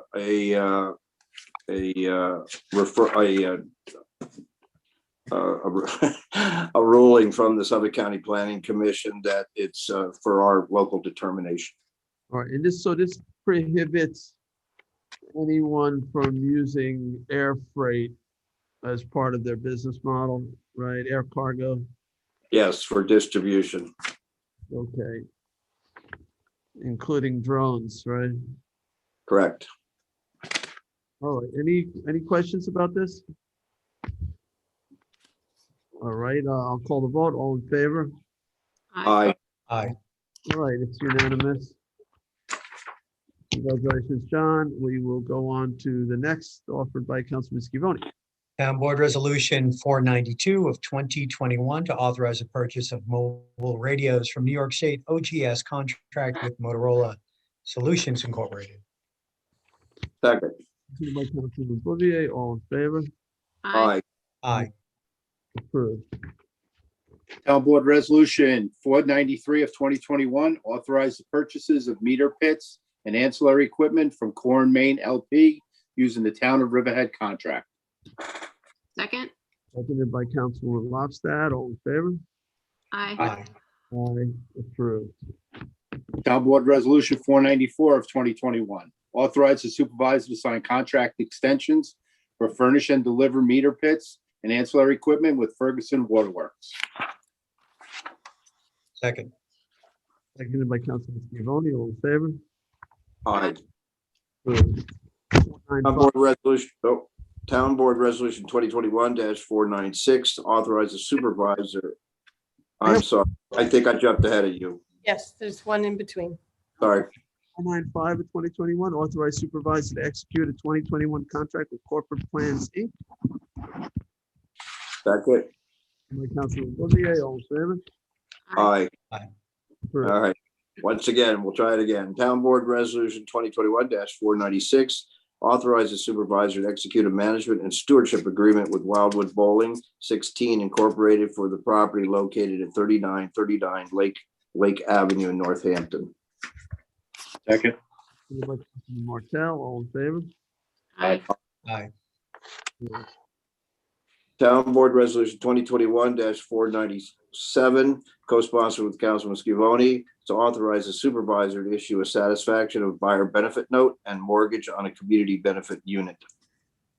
Second. Seconded by Councilman Scavone. All in favor? Aye. Aye. Approved. 498 of 2021, authorize supervisor to sign an agreement with Securus Technologies LLC. Second. Seconded by Councilman Lobstad. All in favor? Aye. Approved. 499 of 2021, authorize supervisor to sign contract with WEX Inc. for fleet management and related technology solutions. Second. By Councilman Bouvier. All in favor? Aye. Approved. 500 of 2021, co-sponsored with Councilman Scavone, authorize the supervisor to sign 2021 extension with AVA Design, Inc. for the architectural design engineer services, as well as construction management of a proposed ambulance facility at 1256 North Sea Road in Southampton. Second. Seconded by Councilman Scavone. All in favor? Aye. Aye. Approved.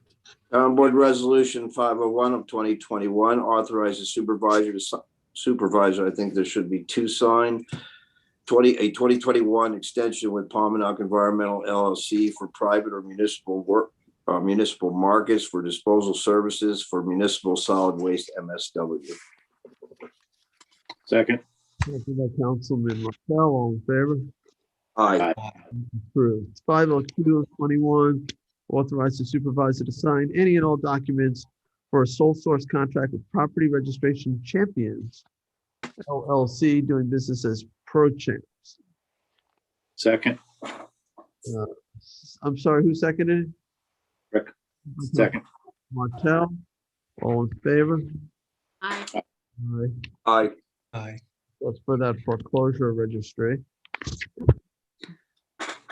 Town Board Resolution 503 of 2021, still authorize the supervisor to execute an extension with Jackson Dodds for invasive vegetative removal on town properties.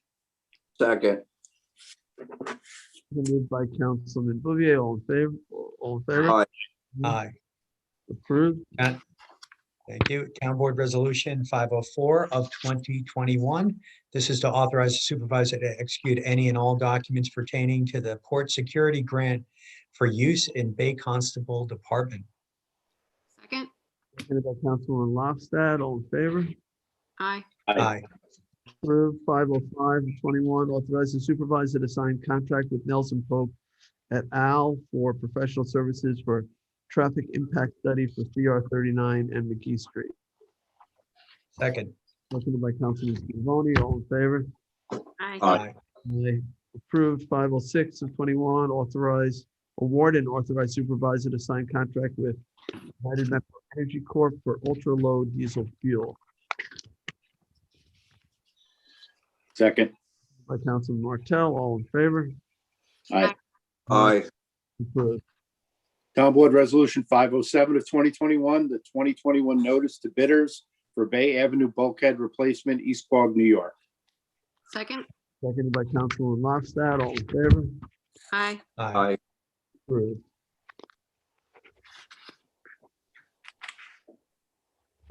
Town Board Resolution 508 of 2021. This is to amend the 2021 adopted budget for the Bridgehampton Parking District. Aye. Seconded by Councilman Martell. All in favor? Aye. Approved. Town Board Resolution 509 of 2021 to amend the 2021 adopted budget for Community Response Unit. Second. Seconded by Councilman Scavone. All in favor? Aye. Aye. Approved. 510 of 21, authorized closure of capital projects. Second. Seconded by Councilman Bouvier. All in favor? Aye. Aye. 511 of 21, authorized general fund, part-town fund, highway fund, pay-as-you-go purchase for various town computers. Second. Seconded by Councilman Lofstad. All in favor? Aye. Aye. Approved. All right, 512 of 21, authorized transfer from Eloise Obrecht restricted account to senior services program expenses. Second. Seconded by Councilman Lofstad. All in favor? Aye. Aye. Approved. 513 of 21, authorized transfer from town police restricted account Second. for motorcycle, not to exceed 35,320. That was seconded by Councilman Scavone. All in favor? Aye. Aye. Approved. 2021-514, Southampton Volunteer Ambulance Corps Service Award Program. Second. Seconded by Councilman Scavone. All in favor? Aye. Approved. 515 of 2021, West Hampton War Memorial Ambulance Association Incorporation Service Award Program. Second. Seconded by Councilman Scavone. All in favor? Aye. Aye. Approved. Town Board Resolution 516 of 2021, appoint affirmative action task force for 2021. Second. Seconded by Councilman Martell. All in favor? Aye. Aye. Approved. Town Board Resolution 517 of 2021, appoint Carol Corcoran to the CAC West. Second. Seconded by Councilman Lofstad. All in favor? Aye. Aye. Approved. Town Board Resolution 2021-518, appoint Dark Skies Advisory Committee for 2021. Second. Second. By Councilman Bouvier. All in favor? Aye. Approved. Town Board Resolution 519 of 2021, a resolution of adoption, amending Town Code Chapter 330 zoning, Section 183 site plan elements to I, address rainstorm retention, and to II, to require recycling containers on site plans within the town. Second. Seconded by Councilman Lofstad. John, this was a while ago we held this hearing. Yes. Did you make any changes, or is it No. forth? Did we get any comments from the planning commission? We got virtually no comments whatsoever. It's local determination as far as I know. Okay. Okay, any discussion? All in favor? Aye. Aye, approved.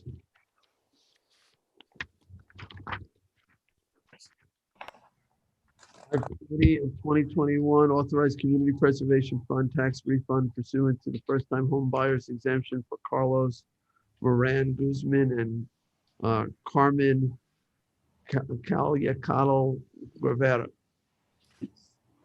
Second. You want to help me, John, with the Caliacati.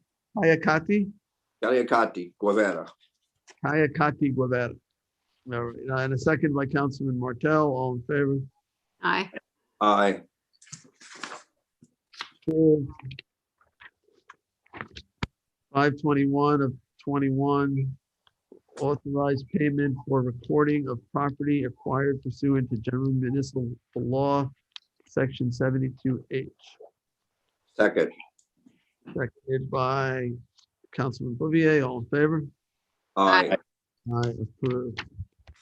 Town Board Resolution 2021-522, waive showmobile fee for Hampton Bays Fire Department Carnival. Second. Seconded by Councilman Martell. All in favor? Aye. Approved. 523 of 2021, co-sponsored with Councilman Bouvier, appoints Joseph Archer to building plans examiner position in the building department. Second.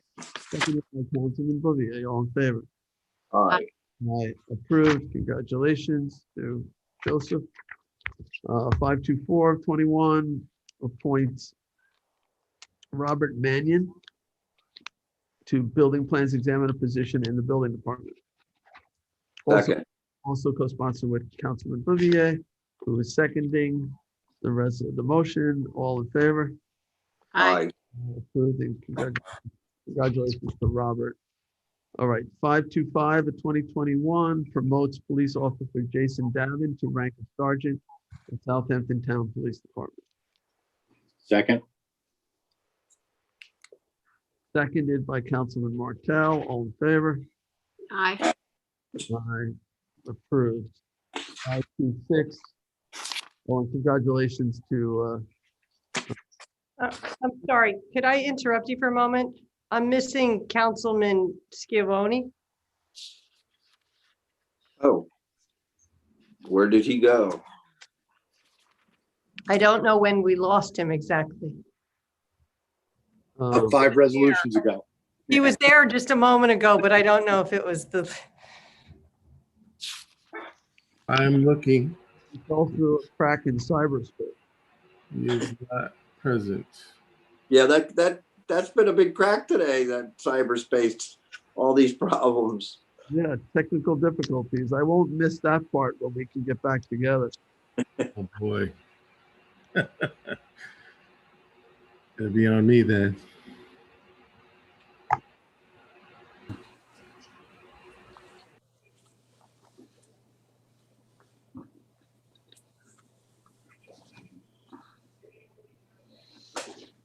Can we text him?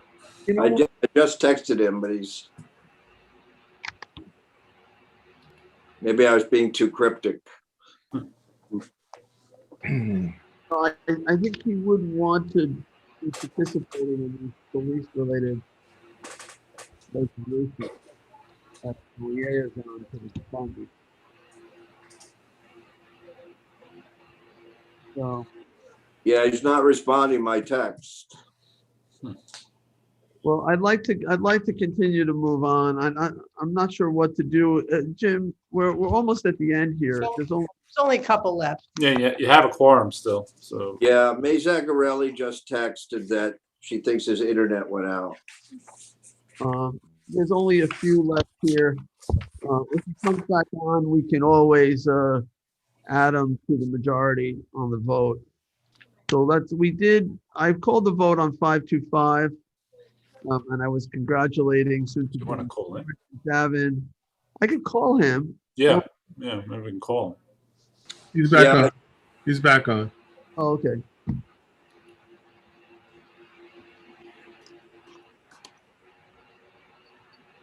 There he is. There he goes. Hey, he's back. Hi. We're done. We're buddy. doing next month's town board meeting already. I don't know how long. Okay, good. We've got to the wormhole. The Twilight Zone. Time machine. So Tommy John, we held off. Froze for about a minute and then I was gone. So I'm trying to figure out where we missed you in terms of voting. What was the last one you have Tommy John voting on? Town Board Resolution 519. So- Okay. And I voted yes. I was going to vote yes on that. Okay. 519 is a yes. Okay, 519 was the site plan. All right, so 520 was it was a community preservation fund tax refund pursuant to first time home buyers. He's good with that. Jim, okay, what we're doing right now, is this okay? Probably. Yeah. I need to ask the question because, you know, I didn't even realize he wasn't there. Right, we didn't know. We're just rewinding a little bit. I mean, I think everybody understands. I mean, It's okay if we just go through it and have to go on the record and say, add him to the majority vote. So I just want to go through them one by one. So 520, you want to be included in the vote as affirmative, as a yes. Yes. Okay, 521, which was authorizing payment for recording of property acquired pursuant to General Municipal Law 72H. We voted for yes. And where are you? Are you a yes as well? I am a yes. Okay, so we'll add you. And then 522 was offered by Julie. It was to waive the fees for the showmobile for the Hampton Bays Fire Department. Of course. Are you a yes?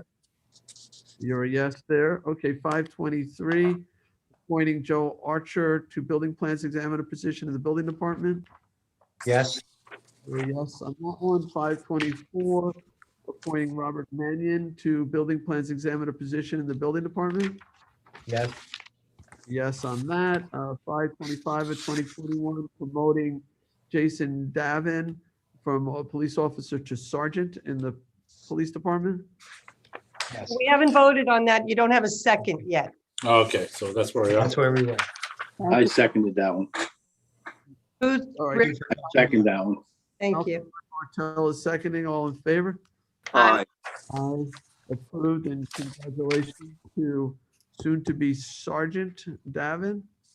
All right, 526 of 2021 authorizes the hiring of Shane McCardle as a police officer, starting police officer. Right now, he's part-time. He'll go to full-time. Do I have a second? Second. By Councilman Martell. All in favor? Aye. Aye. Approved. 527 of 2021, co-sponsored with Councilman Schiavone. It's a notice of public hearing to amend Town Code Chapter 111 entitled Beaches, Parks, and Waterways in connection with parking permit requirements of Boston Memorial, W. Scott Cameron, Stag Main Beach, and Mecox Beach. Second. Seconded by Councilman Schiavone. Does this mention the payment by the village? All right, who was the second? Thank you.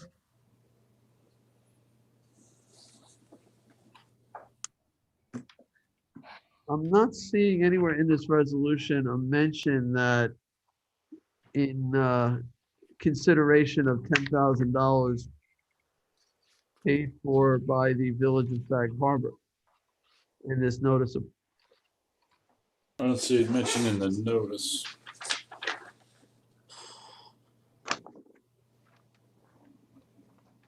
This just automatically would give them that right. It should be in the notice, shouldn't it? Yeah, in case anybody wanted to comment, it probably should be in the notice. If you want to, I guess we can amend it, right? Just Yeah, this was negotiated intermunicipal agreement with Sag Harbor Village to allow their residents that live on the East Hampton side to use some of Southampton beaches. And they're paying for that privilege, for a negotiated price of $10,000. well, that's going to be in the. This is just amending the part of the code that allows for it to happen. We're going to have an IMA that the board will have to adopt, and that IMA will have the $10,000. This is the code provision, and the code provision now allows them to just to park at a Forster Memorial. I believe. Does it say here? Yeah, right. No, but this says that at the resident beach parking way, East Hampton residents of Sag Harbor shall be able to park at Long Beach, Scott Canyon Beach, Stagmain Beach, and Mecox Beach. It really it should be provided that yeah, it is. You mean in section E? Section E just adds the beaches that they're going to allow to park on. Park at. They may purchase a non-resident at the rate established for non-residents. If I may just say, in the past, when I was in the Parks Department, sometimes the IMA amounts were not included in an actual code change, because that may change in time. And you might renegotiate things, and then it might be a different amount or something in the future, and you wouldn't have to make a code change in order to accomplish that. Right. If we want to, after the hearing, if we want to include that in the proposed code change, we can do that, but I don't. Can we just amend this to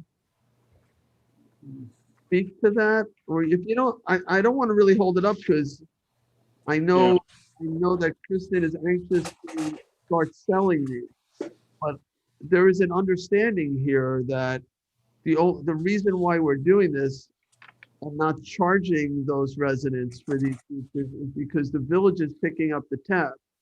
Right, and that will be covered by the IMA, which, I mean, if you want to put some language in the,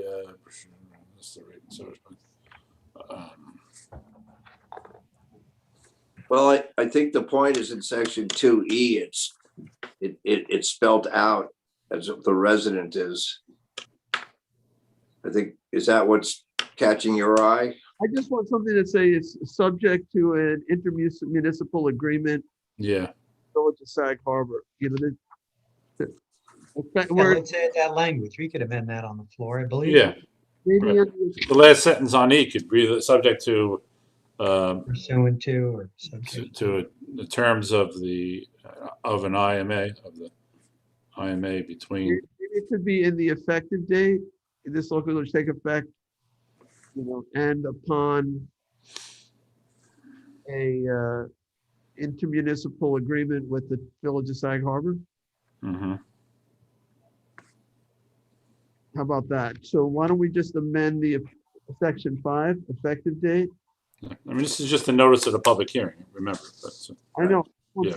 In it. So what if we say section 5 effective date? This law shall take effect upon filing with the Secretary of State pursuant to municipal home rule law and the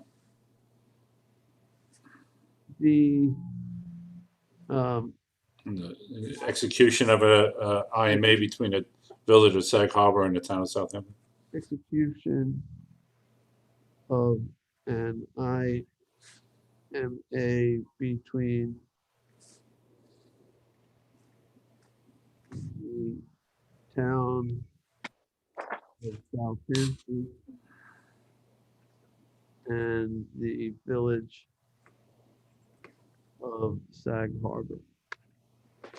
All right, so I'm making a motion to add in section 5 after home rule law we take out the period and we write "and execution of an IMA between the town of Southampton and the village of Sag." Okay, I'm having difficulty hearing you, Mr. Supervisor. Jim, making- can you provide us that language in an email, please? Yes, sure. So we make sure we have it accurately Well, written. again, though, so I'm making a motion to amend where it says section 5, effective date, after the word home rule law, we'd remove the period and insert "and the execution of an IMA between the town of Southampton and the village of Sag Harbor." All right, do I have a second to amend? Seconded by Councilman Schiavone. All in favor? Aye. Aye. Now I'll make a motion to approve as amended. Same second. Seconded by Councilman Schiavone. All in favor? Aye. Aye. Aye. Okay, and now we'll set up a public hearing, and Jim, we should have also a resolution to authorize me to enter into an IMA with Sag Harbor. Yes, I think that will be scheduled at the next hearing, yes. And- On the 25th as well. And to accept 10,000. We have the terms already. We have an IMA worked out between the village. Yeah, it's clearly, this is a negotiated agreement. And, you know, Yeah. the issue we had in the past where East Hampton residents were getting the same benefit as Southampton residents without paying for the maintenance of parks and their property taxes. And we became aware of it and felt that it was a practice that couldn't continue, but it then created a problem for some of these residents that often use Sag Main Beach and Mecox, Scott Cameron. Their kids play with other kids at Sag Harbor School. And we decided this was the best way to solve it, is to allow them the use of those easternmost beaches for a price, a negotiated price, not the full price of using all of Southampton beaches. Right. All right. So, all right. So now we're going to move on to, I think the next up is the walk-on resolution, correct? Correct. I have 36557, which is warrant number 9. It's also capital number 9, CPF number 9, and payroll liability. Second. Seconded by Councilman Bouvier. All in favor? Aye. Aye. Approved. All right. Is there any other business? All right. Seeing none, I'll make a motion to adjourn. Second. Seconded by Councilman Lofstad. All in favor? Aye. All right, thank